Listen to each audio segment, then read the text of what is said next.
पंजाब दी कांग्रेस सरकार ते कांग्रेस पार्टी पंजाब दी इकाई बहुत आराम नाल 4-4.5 साल कढ़ गए। उन्होंने लगता सीगा कि विरोध किते है नहीं ते वो जिहड़ी विरोध सी, वो जिहड़ा खिलाफ सी, वो फिर पार्टी दे अंदरों ही उठिया। पंजाब दी गल किन्ने करनी?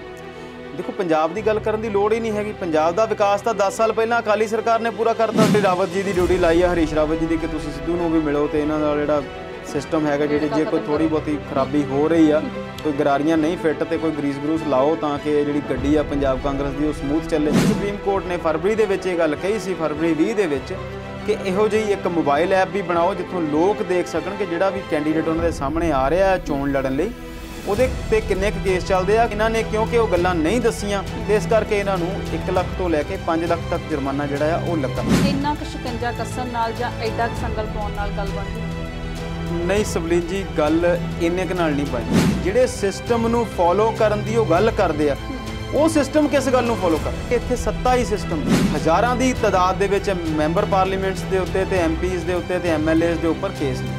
ਵੱਡੇ ਵੱਡੇ ਜਿਹੜੇ ਅਪਰਾਧੀ ਨੇ, ਜਿਹੜੇ ਵੱਡੇ ਵੱਡੇ ਲੁਟੇਰੇ ਨੇ, ਉਹ ਹਿੰਦੁਸਤਾਨ ਤੋਂ ਜਦੋਂ ਚਾਹਣ ਜਿਵੇਂ ਚਾਹਣ ਉਹ ਫੁਰ ਹੋ ਜਾਂਦੇ ਨੇ। ਤੇ ਜਦੋਂ ਲੱਖਾਂ ਦੀ ਗਿਣਤੀ ਦੇ ਵਿੱਚ ਉਮੀਦਵਾਰ ਚੋਣ ਲੜਦੇ ਨੇ, ਹਜ਼ਾਰਾਂ ਦੀ ਗਿਣਤੀ ਦੇ ਵਿੱਚ ਉਹਨਾਂ ਚੋਂ ਅਪਰਾਧੀ ਨੇ। ਨੰਬਰਸ ਵਾਲੀ ਗੇਮ ਆ ਲੋਕਤੰਤਰ ਦੇ ਵਿੱਚ, ਉਹ ਇੱਕ ਖਤਰਨਾਕ ਪਹਿਲੂ ਬਣਦਾ ਜਾ ਰਿਹਾ ਇਹਨਾਂ ਦਿਨਾਂ ਦੇ ਵਿੱਚ। ਜਾਂ ਪਾਰਟੀ ਸਿਸਟਮ ਜਿਹੜਾ ਉਹਦੇ ਤੇ ਹਾਵੀ ਹੁੰਦਾ ਜਾ ਰਿਹਾ, ਸੱਚ ਤੇ ਝੂਠ, ਗਲਤ ਤੇ ਠੀਕ ਵਾਲੀ ਜਿਹੜੀ ਗੱਲ ਆ ਉਹ ਪੁੰਜੇ ਰਹਿ ਗਈ। ਸਿੱਖਿਆ ਮੰਤਰੀ ਵਿਜੇ ਇੰਦਰ ਸਿੰਗਲਾ ਕਹਿ ਰਹੇ ਨੇ ਵੀ ਲੋੜ ਪਈ ਤਾਂ ਸਕੂਲ ਫੇਰ ਬੰਦ ਕਰ ਦੇਣਗੇ। ਕੀ ਜਵਾਕਾਂ ਨੇ ਜ਼ਿਆਦਾ ਪੜ੍ਹ ਲਿਆ ਜਾਂ ਇਹਨਾਂ ਨੂੰ ਆਪਣੇ ਫੈਸਲੇ ਤੇ ਪਛਤਾਵਾ ਹੋ ਰਿਹਾ?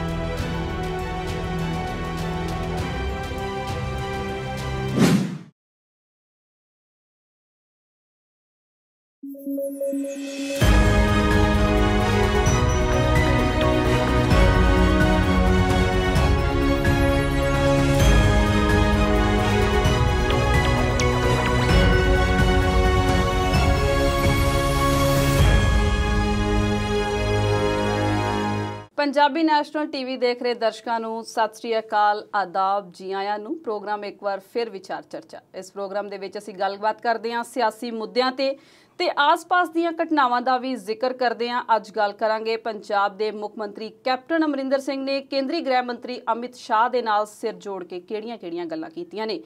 की मच्छी पत्थर झट के मुड़ आई है? पंजाब सरकार नूं स्कूल खोल के हुण पछतावा हो रहा ते की सरकार हुण स्कूल वापस बंद करन दा फैसला कर रही है? इस बारे भी अपने माहिर मेहमान तो जाणांगे। कैनेडा जाण वाले लोकां दी हो रही खज्जल खुआरी दी गल करांगे। महंगियां टिकटां वेच के कंपनियां अपने पैसिਆਂ वाला झोला भर रही ने, वो भी गल करांगे। होर भी बहुत सारे मुद्दे ने जिहड़े अज विचारे जाणगे। बतौर एक्सपर्ट मेरे नाल स्टूडियो च इस वेले मौजूद ने अमृतपाल शर्मा जी। सत श्री अकाल शर्मा जी, स्वागत करते हैं। सत श्री अकाल सबलीन, की हाल चाल? बहुत वधिया, तुसीं दसो? ठीक ठाक। अज दे प्रोग्राम की शुरुआत पंजाब की सियासत तो करते हैं जी। कर लीए पंजाब की सियासत? हाँ जी, हाँ जी, करो जी करो। पंजाब की सियासत दे विच खास करके पंजाब कांग्रेस दे विच धड़ेबंदी जिहड़ी ਉਹ ਸਿਖਰ ਤੇ ਆ ਜੀ। कैप्टन अमरिंदर सिंह ने सोनिया गांधी ਦੇ ਨਾਲ ਮੀਟਿੰਗ ਕੀਤੀ ਹੈ। ਨਵਜੋਤ ਸਿੰਘ ਸਿੱਧੂ ਦੇ ਪ੍ਰਧਾਨ ਬਣਨ ਤੋਂ ਬਾਅਦ ਇਹ ਪਲੇਠੀ ਮੀਟਿੰਗ ਸੀ ਉਹਨਾਂ ਦੀ ਜੀ। ਉਹ ਹਲੇ ਮੀਟਿੰਗ ਕਰਨ ਗਏ ਨਹੀਂ ਤੇ 5 ਮੰਤਰੀ ਤੇ 3 ਵਿਧਾਇਕਾਂ ਨੇ ਕੈਪਟਨ ਦੀ ਖਿਲਾਫੀਅਤ ਕਰਦੀ ਹੋਈ ਇੱਕ ਚਿੱਠੀ ਸੋਨੀਆ ਗਾਂਧੀ ਨੂੰ ਲਿਖਤੀ ਜੀ। ਕੀ ਕਿਸ ਤਰ੍ਹਾਂ ਦੇਖਦੇ ਹੋ ਇਹਨੂੰ? ਦੇਖੋ, ਧੜੇਬੰਦੀ ਆ, ਜਦੋਂ ਧੜੇਬੰਦੀ ਆ, ਲਕੀਰ ਖਿੱਚੀ ਹੋਈ ਆ। ਕੁਝ ਲੋਕ ਦੂਜੇ ਇੱਕ ਪਾਸੇ ਖੜੇ ਨੇ, ਕੁਝ ਦੂਜੇ ਪਾਸੇ ਖੜੇ ਨੇ ਤੇ ਤੀਸਰੇ ਪਾਸੇ ਖੜੀ ਆ ਹਾਈ ਕਮਾਂਡ। ਤੇ ਫਿਰ ਦੋਨੋਂ ਆਪਣੀ ਆਪਣੀ ਗੱਲ ਲੈ ਕੇ, ਵਿਚਾਰ ਲੈ ਕੇ, ਵਿਰੋਧਾਭਾਸੀ ਭਾਸ਼ਣ ਲੈ ਕੇ ਇੱਕ ਦੂਸਰੇ ਨਾਲ ਵੀ ਲੜਦੇ ਨੇ। ਤੇ ਜਦੋਂ ਇੱਕ ਧਿਰ ਹਾਈ ਕਮਾਂਡ ਕੋਲ ਜਾਂਦੀ ਹੈ ਤੇ ਦੂਜੀ ਧਿਰ ਉਹਦੇ ਲਈ ਪਹਿਲਾਂ ਤੋਂ ਵੀ ਤਿਆਰ ਰਹਿੰਦੀ ਆ ਤੇ ਬਾਅਦ ਵਿੱਚ ਵੀ ਜਾਣ ਲਈ ਤਿਆਰ ਰਹਿੰਦੀ ਹੈ।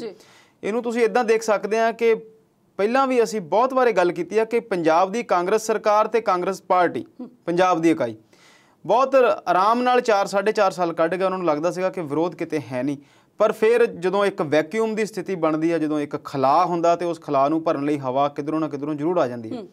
ਤੇ ਉਹ ਜਿਹੜੀ ਵਿਰੋਧ ਸੀ, ਉਹ ਜਿਹੜਾ ਖਲਾਅ ਸੀ, ਉਹ ਫਿਰ ਪਾਰਟੀ ਦੇ ਅੰਦਰੋਂ ਹੀ ਉੱਠਿਆ। ਤੇ ਉਸ ਖਲਾਅ ਨੇ ਪਿਛਲੇ ਕਾਫੀ ਲੰਬੇ ਸਮੇਂ ਤੋਂ ਰੌਲਾ ਪਾਇਆ ਹੋਇਆ ਸੀਗਾ। ਉਸ ਵਿਰੋਧ ਨੇ ਫਿਰ ਬੀਤੇ ਦਿਨੀ ਲੱਗਿਆ ਸੀਗਾ ਕਿ ਪਾਰਟੀ ਦੇ ਵਿੱਚ ਪ੍ਰਧਾਨ ਦੂਸਰੇ ਬੰਦੇ ਨੂੰ ਬਣਾ ਦਿੱਤਾ ਗਿਆ ਤੇ ਮੁੱਖ ਮੰਤਰੀ ਕੈਪਟਨ ਸਾਹਿਬ ਨੂੰ ਹੀ ਰਹਿਣ ਦਿੱਤਾ ਗਿਆ। ਬਾਅਦ ਵਿੱਚ ਫਿਰ ਇੱਕ ਜਨਤਕ ਸਮਾਰੋਹ ਦੇ ਵਿੱਚ ਦੋਨਾਂ ਨੇ ਕਹਿ ਦਿੱਤਾ ਅਲੱਗ-ਅਲੱਗ ਜਗ੍ਹਾ ਤੇ, ਹਾਲਾਂਕਿ ਉਹਨਾਂ ਨੇ ਬੋਲਿਆ, ਉਹਨੇ ਕੈਪਟਨ ਸਾਹਿਬ ਨੇ ਕਿਹਾ ਕਿ ਮੈਂ ਜਿਹੜੀ ਆ ਪਾਰਟੀ ਆ ਉਹਨੂੰ ਸਿੱਧੂ ਸਾਹਿਬ ਦੇਖ ਰਹੇ ਨੇ ਤੇ ਮੈਂ ਸਰਕਾਰ ਦੇਖ ਰਿਹਾ, ਵਿੱਚ ਵਿਚਾਲੇ ਕੋਈ ਗੱਲ ਨਹੀਂ ਆ, ਕੋਈ ਹੁਣ ਆਪਸ ਦੇ ਵਿੱਚ ਰਿਫਟ ਜਿਹੜੀ ਆ, ਦਰਾਰ ਜਿਹੜੀ ਆ, ਤਰੇੜ ਜਿਹੜੀ ਆ, ਜਾਂ ਕੋਈ ਵਿਰੋਧ ਜਿਹੜਾ ਉਹ ਨਹੀਂ ਰਿਹਾ। ਤੇ ਹਾਈ ਕਮਾਂਡ ਨੂੰ ਮਿਲਣ ਦਾ ਸਮਾਂ ਕਾਫੀ ਦਿਨਾਂ ਤੋਂ ਮੰਗ ਰਹੇ ਸੀ। ਅਖਬਾਰਾਂ ਕਹਿ ਰਹੀਆਂ ਸੀ ਕੱਲ ਮਿਲਣਗੇ, ਪਰਸੋਂ ਮਿਲਣਗੇ, ਅੱਜ ਮਿਲਣਗੇ, ਪਰ ਕੱਲ ਹਾਲ ਹੀ ਉਹ ਮੀਟਿੰਗ ਜਿਹੜੀ ਆ ਹੋ ਗਈ ਆ। ਇਹ ਵੀ ਅੰਦਾਜ਼ਾ ਲਗਾਇਆ ਜਾ ਰਿਹਾ ਸੀਗਾ ਕਿ ਉਹ ਜਿਹੜੀ ਮੀਟਿੰਗ ਆ ਉਹ ਕੈਬਨਿਟ ਦੇ ਫੇਰ ਬਦਲ ਨੂੰ ਲੈ ਕੇ ਜੀ। ਪਰ ਰਾਵਤ ਸਾਹਿਬ ਇਹ ਕਹਿ ਰਹੇ ਨੇ, ਪੰਜਾਬ ਦੇ ਇੰਚਾਰਜ ਨੇ ਪਾਰਟੀ ਵੱਲੋਂ ਥਾਪੇ ਗਏ, ਉਹਨਾਂ ਨੇ ਕਿਹਾ ਕਿ ਕੈਬਨਿਟ ਦੇ ਵਿੱਚ ਫੇਰ ਬਦਲ ਦੀ ਕੋਈ ਗੱਲ ਨਹੀਂ ਹੋਈ, ਨਾ ਹੀ ਇਹਦੀ ਕੋਈ ਗੁੰਜਾਇਸ਼ ਆ, ਨਾ ਹੀ ਇਹਦੀ ਕੋਈ ਲੋੜ ਆ ਜੀ। ਪਰ ਉਹਨਾਂ ਨੇ ਇਹ ਗੱਲ ਕਹੀ ਕਿ ਕੁਝ ਖਾਸ ਜਾਤੀਆਂ ਲਈ ਜਿਹੜਾ ਉਹਦੇ 'ਚ ਜਗ੍ਹਾ ਕੈਬਨਿਟ 'ਚ ਨਹੀਂ ਹੈ, ਉਹਦਾ ਮੁੱਦਾ ਜ਼ਰੂਰ ਉੱਠਿਆ ਸੀ, ਪਰ ਹਾਲੇ ਉਹਦੇ ਤੇ ਕੋਈ ਚਰਚਾ ਨਹੀਂ ਹੋਈ। ਪਰ ਫਿਰ ਉਹ ਤੁਹਾਡੇ ਵਾਲੀ ਗੱਲ ਕਿ ਭਰੋਸੇਯੋਗ ਸੂਤਰ ਕਹਿ ਰਹੇ ਨੇ ਕਿ ਕੈਬਨਿਟ ਦੇ ਵਿਸਤਾਰ ਦੇ ਉੱਤੇ ਉਹਨਾਂ ਨੂੰ ਹਰੀ ਝੰਡੀ ਮਿਲ ਗਈ ਆ ਤੇ ਜਲਦੀ ਜਿਹੜਾ ਵਿਸਤਾਰ ਉਹ ਹੋਵੇਗਾ। ਤੇ ਪਰ ਉੱਥੇ ਜਾ ਕੇ ਕੈਪਟਨ ਸਾਹਿਬ ਨੇ ਇਹ ਗੱਲ ਕਹੀ ਆ ਜਾਂ ਇਹ ਸ਼ਿਕਾਇਤ ਲਾਈ ਆ ਕਿ ਸਿੱਧੂ ਜਿਹੜੀ ਆ ਉਹ ਇੱਕ ਪੈਰਲਲ ਗਵਰਨੈਂਸ ਬਣਾਉਣ ਦੀ ਯਤਨ ਕਰ ਰਹੇ ਨੇ। ਪਾਰਟੀ ਦੇ ਵਿੱਚ ਵਿਰੋਧਾਭਾਸੀ ਗੱਲਾਂ ਹਾਲੇ ਵੀ ਹੋ ਰਹੀਆਂ ਨੇ, ਉਹ ਸਰਕਾਰ ਨੂੰ ਖਿੱਚ ਵੀ ਰਹੇ ਨੇ ਤੇ ਸਰਕਾਰ ਦੇ ਵਿਰੋਧੀ ਗੱਲਾਂ ਵੀ ਕਰ ਰਹੇ ਨੇ। ਤੇ ਉਹ 18 ਨਿਕਾਤੀ ਜਿਹੜੇ ਮੁੱਦੇ ਨੇ ਉਹਨਾਂ ਦੀ ਗੱਲ ਵੀ ਜਿਹੜੀ ਆ ਉਹ ਛਿੜੀ ਹੋਈ ਆ, ਚਰਚਾ ਉਹਨਾਂ ਤੇ ਵੀ ਗਾਹੇ ਬਗਾਹੇ ਹੁੰਦੀ ਰਹਿੰਦੀ ਆ। ਉਹ ਜਿਹੜੇ ਤੁਸੀਂ 3 ਮੰਤਰੀ ਤੇ 5 ਵਿਧਾਇਕਾਂ ਦੀ ਗੱਲ ਕੀਤੀ ਆ, ਉਹ ਵੀ ਗੱਲ ਹੋਈ ਆ ਕਿ ਉਹ ਇੱਕ ਚਿੱਠੀ ਜਿਹੜੀ ਆ ਉਹ ਕੈਪਟਨ ਸਾਹਿਬ ਦੇ ਪਹੁੰਚਣ ਤੋਂ ਪਹਿਲਾਂ ਉੱਥੇ ਪਹੁੰਚ ਗਈ ਸੀ। ਅਸੀਂ ਕਈ ਤਰ੍ਹਾਂ ਦੇ ਬੰਬ ਦੇਖਦੇ ਸੀ ਤੇ ਪੰਜਾਬ ਦੀ ਸਿਆਸਤ ਤੇ ਭਾਰਤ ਦੀ ਸਿਆਸਤ ਵਿੱਚ ਅੱਜ ਕੱਲ੍ਹ ਚਿੱਠੀ ਬੰਬ ਜਿਹੜਾ ਆ ਉਹ ਬੜਾ ਮਸ਼ਹੂਰ ਆ। ਤੇ ਉਹਨਾਂ ਨੇ ਇਹ ਗੱਲ ਵਿਧਾਇਕਾਂ ਨੇ ਤੇ MLAs ਨੇ ਜਿਹੜੀ ਚਿੱਠੀ ਲਿਖੀ ਆ ਮਿਨਿਸਟਰਸ ਨੇ, ਉਹਦੇ 'ਚ ਉਹਨਾਂ ਨੇ ਦੱਸਿਆ ਕਿ ਕੈਪਟਨ ਸਰਕਾਰ ਜਿਹੜੀ ਆ ਉਹ ਕੇਂਦਰ ਵੱਲੋਂ ਦੱਸੇ ਹੋਏ, ਕੇਂਦਰ ਦੀ ਹਾਈ ਕਮਾਂਡ ਵੱਲੋਂ ਦੱਸੇ ਹੋਏ ਜਿਹੜੇ ਨੁਕਤੇ ਨੇ ਉਹਨਾਂ ਦੇ ਉੱਤੇ ਸੰਜੀਦਾ ਤੌਰ ਦੇ ਨਾਲ ਜਿਹੜਾ ਆ ਅਮਲ ਨਹੀਂ ਕਰ ਰਹੀ, ਜ਼ਿਕਰ ਨਹੀਂ ਕਰ ਰਹੀ, ਚਰਚਾ ਨਹੀਂ ਕਰ ਰਹੀ, ਜਾਂ ਉਹਨਾਂ ਮੁੱਦਿਆਂ ਪ੍ਰਤੀ ਕੈਪਟਨ ਦੀ ਸਰਕਾਰ ਜਿਹੜੀ ਆ ਉਹ ਗੰਭੀਰ ਨਹੀਂ ਆ। ਲਾਜ਼ਮੀ ਤੌਰ ਤੇ ਉਹ ਜਿਹੜੇ ਮੰਤਰੀ ਨੇ ਜਾਂ ਉਹ ਜਿਹੜੇ ਵਜ਼ੀਰ ਨੇ, MLAs ਨੇ, ਉਹ ਸਿੱਧੂ ਧੜੇ ਦੇ ਹੋਣਗੇ। ਬਿਲਕੁਲ। ਕੈਪਟਨ ਸਾਹਿਬ ਜਾਂਦੇ ਨੇ ਤੇ ਸਿੱਧੂ ਦੀ ਸ਼ਿਕਾਇਤ ਕਰ ਦਿੰਦੇ ਨੇ, ਸਿੱਧੂ ਸਾਹਿਬ ਉੱਪਰਲਿਆਂ ਕੋ ਜਾਂਦੇ ਨੇ ਤੇ ਕੈਪਟਨ ਦੀ ਸ਼ਿਕਾਇਤ ਕਰ ਦਿੰਦੇ ਨੇ, ਤੇ ਪੰਜਾਬ ਦੀ ਗੱਲ ਕਿਹਨੇ ਕਰਨੀ ਹੈ? ਦੇਖੋ, ਪੰਜਾਬ ਦੀ ਗੱਲ ਕਰਨ ਦੀ ਲੋੜ ਹੀ ਨਹੀਂ ਹੈਗੀ। ਪੰਜਾਬ ਦਾ ਵਿਕਾਸ ਤਾਂ 10 ਸਾਲ ਪਹਿਲਾਂ ਅਕਾਲੀ ਸਰਕਾਰ ਨੇ ਪੂਰਾ ਕਰਤਾ ਸੀ।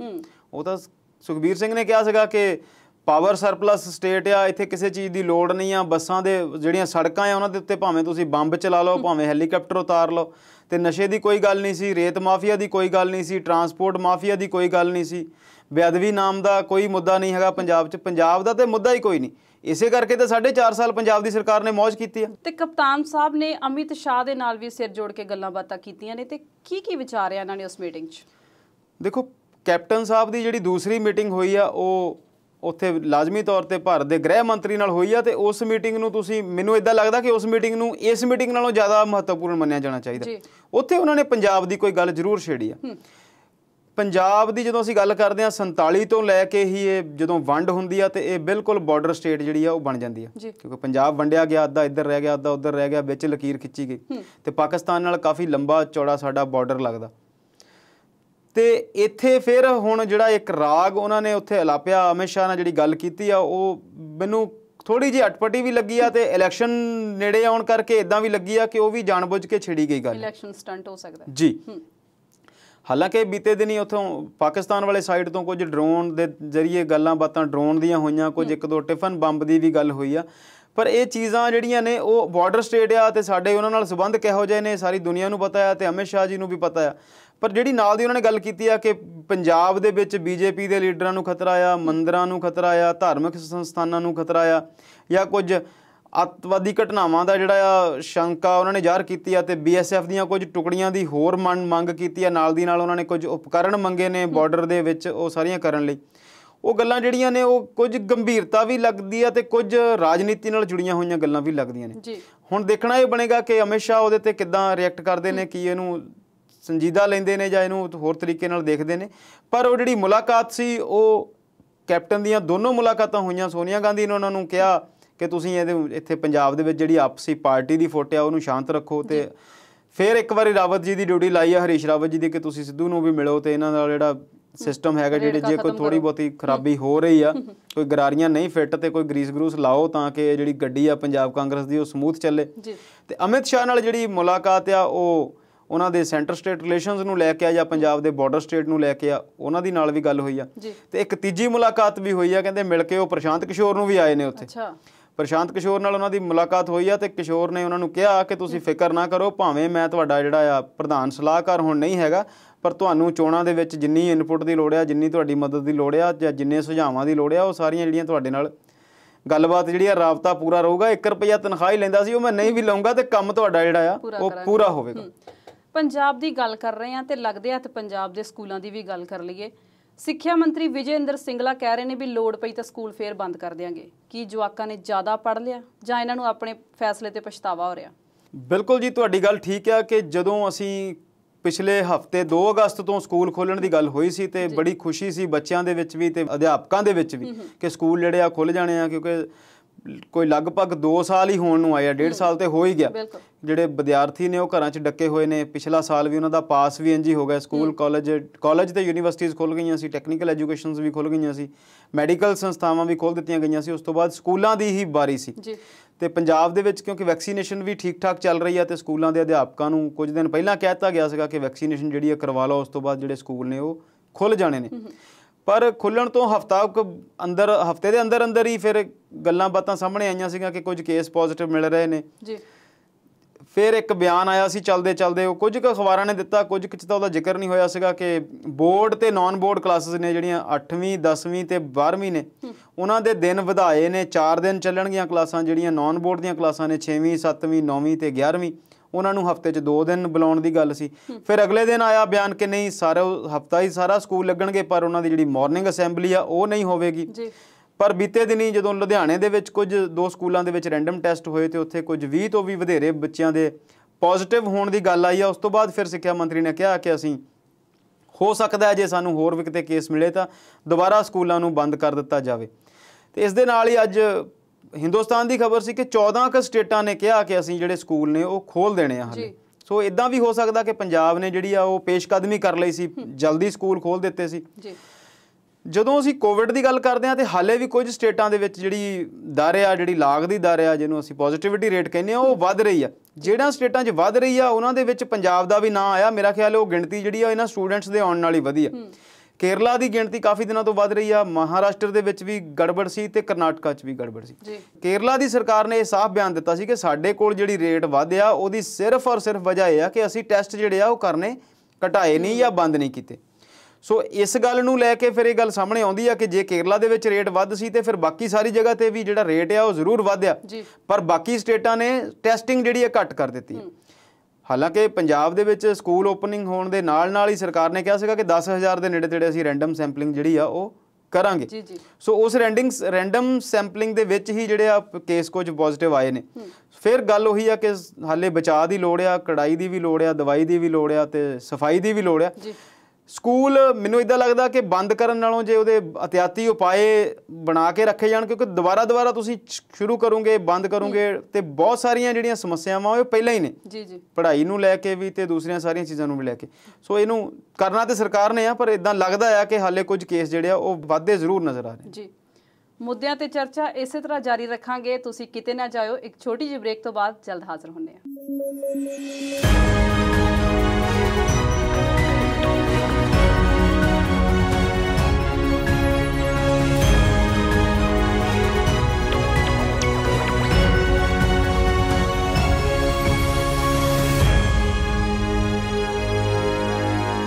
ਪੰਜਾਬੀ ਨੈਸ਼ਨਲ ਟੀਵੀ ਨਾਲ ਬਣੇ ਰਹਿਣ ਲਈ ਤੁਹਾਡਾ ਬਹੁਤ-ਬਹੁਤ ਸ਼ੁਕਰੀਆ। ਸ਼ਰਮਾ ਜੀ, ਪੰਜਾਬ ਦੀ ਸਿਆਸਤ ਤੋਂ ਬਾਅਦ ਗੱਲ ਕਰਦੇ ਹਾਂ ਸੁਪਰੀਮ ਕੋਰਟ ਦੀ। ਕੁਝ ਪਾਰਟੀਆਂ ਨੂੰ ਜੁਰਮਾਨਾ ਕਿਹੜੀ ਗੱਲੋਂ ਲੱਗ ਗਿਆ? ਦੇਖੋ, ਸੁਪਰੀਮ ਕੋਰਟ ਦੀ ਜਦੋਂ ਅਸੀਂ ਗੱਲ ਕਰਦੇ ਹਾਂ ਤੇ ਸਾਡੇ ਸਾਹਮਣੇ ਉਹ ਇੱਕ ਟੈਲੀਵਿਜ਼ਨ ਦੀ ਇੱਕ ਫੋਟੋ ਨਜ਼ਰ ਆਉਂਦੀ ਜਿਹਦੇ 'ਚ ਅਕਸਰ ਸੁਪਰੀਮ ਕੋਰਟ ਦੀ ਜਿਹੜੀ ਇੱਕ ਇਮਾਰਤ ਦਿਖਾਈ ਜਾਂਦੀ ਹੈ ਤੇ ਸੰਸਦ ਤੋਂ ਬਾਅਦ ਜੇ ਸਭ ਤੋਂ ਵੱਧ ਵਾਰ ਕਦੇ ਉਹ ਇਮਾਰਤ ਦਿਖਾਈ ਜਾਂਦੀ ਹੈ ਤਾਂ ਉਹ ਸਿਰਫ ਸੁਪਰੀਮ ਕੋਰਟ ਦੀ ਇਮਾਰਤ ਹੈ। ਉਸ ਤੋਂ ਪਹਿਲਾਂ ਕਦੇ ਅਸੀਂ ਚੋਣ ਕਮਿਸ਼ਨ ਦਾ ਦਫ਼ਤਰ ਦੇਖਦੇ ਹੁੰਦੇ ਸੀ ਜਾਂ ਯੋਜਨਾ ਕਮਿਸ਼ਨ ਦਾ ਦਫ਼ਤਰ ਵੀ ਦੇਖਦੇ ਹੁੰਦੇ ਸੀ। ਪੰਜਾਬ ਹਾਈ ਕੋਰਟ ਦੀ ਗੱਲ ਆਉਂਦੀ ਤਾਂ ਉਹ ਇਮਾਰਤ ਬੜੀ ਛੋਟੀ ਆ ਉਸ ਦੇ ਮੁਕਾਬਲੇ। ਸੁਪਰੀਮ ਕੋਰਟ ਦੇ ਵਿੱਚ ਬਹੁਤ ਵੱਡੇ ਕੇਸਾਂ ਦੇ ਫੈਸਲੇ ਅਕਸਰ ਹੁੰਦੇ ਨੇ ਜਿਹੜੇ ਦੇਸ਼ ਹਿੱਤ ਨਾਲ ਜੁੜੇ ਹੋਏ ਹੋਣ। ਹਾਲਾਂਕਿ ਉੱਥੇ ਛੋਟੇ ਕੇਸ ਵੀ ਜਾਂਦੇ ਨੇ, ਪਰਸਨਲ ਤੌਰ 'ਤੇ ਜਾਣ ਵਾਲੀਆਂ ਸੁਣਵਾਈਆਂ ਵੀ ਉੱਥੇ ਹੁੰਦੀਆਂ ਨੇ, ਲੜਾਈ ਝਗੜੇ ਦੇ ਫੈਸਲੇ ਵੀ ਉੱਥੇ ਤੱਕ ਪਹੁੰਚਦੇ ਨੇ, ਪਿੰਡਾਂ ਦੀ ਲੰਬੜਦਾਰੀ ਵੀ ਸੁਪਰੀਮ ਕੋਰਟ ਤੱਕ ਕਈ ਵਾਰ ਅਸੀਂ ਜਾਂਦੀ ਦੇਖੀ ਆ। ਪਰ ਹੁਣ ਜਿਹੜੀ ਉੱਥੇ ਗੱਲ ਸਾਹਮਣੇ ਆਈ ਆ ਉਹ ਫਰਵਰੀ 2020 ਦਾ ਵਿੱਚ ਇੱਕ ਸੁਪਰੀਮ ਕੋਰਟ ਦਾ ਫੈਸਲਾ ਸੀਗਾ ਜਿਹਦੇ ਵਿੱਚ ਉਹਨਾਂ ਨੇ ਰਾਜਨੀਤੀ ਦਾ ਅਪਰਾਧੀਕਰਨ ਰੋਕਣ ਲਈ ਕੁਝ ਫੈਸਲੇ ਕੀਤੇ ਸੀ, ਕੁਝ ਆਦੇਸ਼, ਕੁਝ ਨਿਰਦੇਸ਼ ਜਿਹੜੇ ਸੁਪਰੀਮ ਕੋਰਟ ਨੇ ਜਾਰੀ ਕੀਤੇ ਸੀ। ਉੱਥੇ 2 ਜੱਜਾਂ ਦੀ ਜਿਹੜੀ ਆ ਇੱਕ ਬੈਂਚ ਸੀ ਜਿਹਦੇ 'ਚ ਜਸਟਿਸ BR ਗਵਈ ਤੇ ਜਸਟਿਸ R ਨਾਰੀਮਨ ਉਹਦੇ ਜਸਟਿਸ ਦੇ ਤੌਰ 'ਤੇ ਸ਼ਾਮਿਲ ਸੀ ਉਸ ਬੈਂਚ ਦੇ ਵਿੱਚ, ਤੇ ਉਹਨਾਂ ਨੇ ਉਸ ਪਿਛਲੇ ਫੈਸਲਿਆਂ ਨੂੰ ਹੋਰ ਸਖਤ ਕੀਤਾ। ਗੱਲ ਇਹ ਹੋਈ ਸੀਗੇ ਕਿ ਕੋਈ ਵੀ ਜਿਹੜਾ ਅਧਿਕਾਰੀ ਆ, ਕੋਈ ਵੀ ਜਿਹੜਾ ਕੈਂਡੀਡੇਟ ਆ, ਕੋਈ ਵੀ ਜਿਹੜਾ ਲੀਡਰ ਆ, ਉਮੀਦਵਾਰ ਆ, ਜਦੋਂ ਚੋਣ ਲੜਦਾ ਤੇ ਉਸ ਪਾਰਟੀ ਦੇ ਝੰਡੇ ਥੱਲੇ ਲੜਦਾ ਤੇ ਪਾਰਟੀ ਨੂੰ ਉਹਦੀ ਜਿਹੜੀ ਜਾਣਕਾਰੀ ਆ ਉਹ ਸਰਵਜਨਕ ਕਰਨ ਲਈ, ਜਨਤਕ ਕਰਨ ਲਈ ਕੁਝ ਟਾਈਮ ਦਿੱਤਾ ਗਿਆ ਸੀ ਕਿ ਉਹ ਉਸ ਕੈਂਡੀਡੇਟ ਦਾ ਪੂਰਾ ਵੇਰਵਾ, ਉਸ ਉਮੀਦਵਾਰ ਦੀ ਪੂਰੀ ਜਾਣਕਾਰੀ, ਉਹਦੇ ਤੇ ਕੋਈ ਕ੍ਰਿਮੀਨਲ ਰਿਪੋਰਟ ਹੈ, ਉਹਦੇ ਤੇ ਕੋਈ ਪਰਚਾ ਦਰਜ ਹੈ, ਉਹਨੇ ਕੋਈ ਸਜ਼ਾ ਭੁਗਤੀ ਹੈ, ਉਹ ਸਾਰੀ ਜਾਣਕਾਰੀ ਜਿਹੜੀ ਆ ਜਨਤਕ ਕਰੇ। ਚਾਹੇ ਉਹ ਮੋਬਾਈਲ ਦੀ ਐਪ ਹੋਵੇ, ਚਾਹੇ ਉਹ ਅਖਬਾਰ ਹੋਵੇ, ਚਾਹੇ ਉਹ ਕੋਈ ਹੋਰ ਸਾਧਨ ਹੋਵੇ। ਚੋਣ ਆਯੋਗ ਨੂੰ ਵੀ ਦੱਸੇ, ਚੋਣ ਕਮਿਸ਼ਨ ਨੂੰ ਵੀ ਦੱਸੇ ਤੇ ਲੋਕਾਂ ਤੱਕ ਵੀ ਉਹ ਜਿਹੜੀ ਜਾਣਕਾਰੀ ਪਹੁੰਚੇ। ਪਰ ਪਿਛਲੀਆਂ ਬਿਹਾਰ ਚੋਣਾਂ ਦੇ ਸਬੰਧ ਦੇ ਵਿੱਚ ਸੁਪਰੀਮ ਕੋਰਟ ਨੂੰ ਇਹ ਗੱਲ ਸਾਹਮਣੇ ਆਈ ਕਿ ਕਿਸੇ ਵੀ ਪਾਰਟੀ ਨੇ ਉੱਥੇ ਆਪਣੀ ਜਿਹੜੀ ਜਾਣਕਾਰੀ ਸੀ ਉਹ ਦਰੁਸਤ ਜਿਹੜੀ ਆ ਨਹੀਂ ਦੱਸੀ।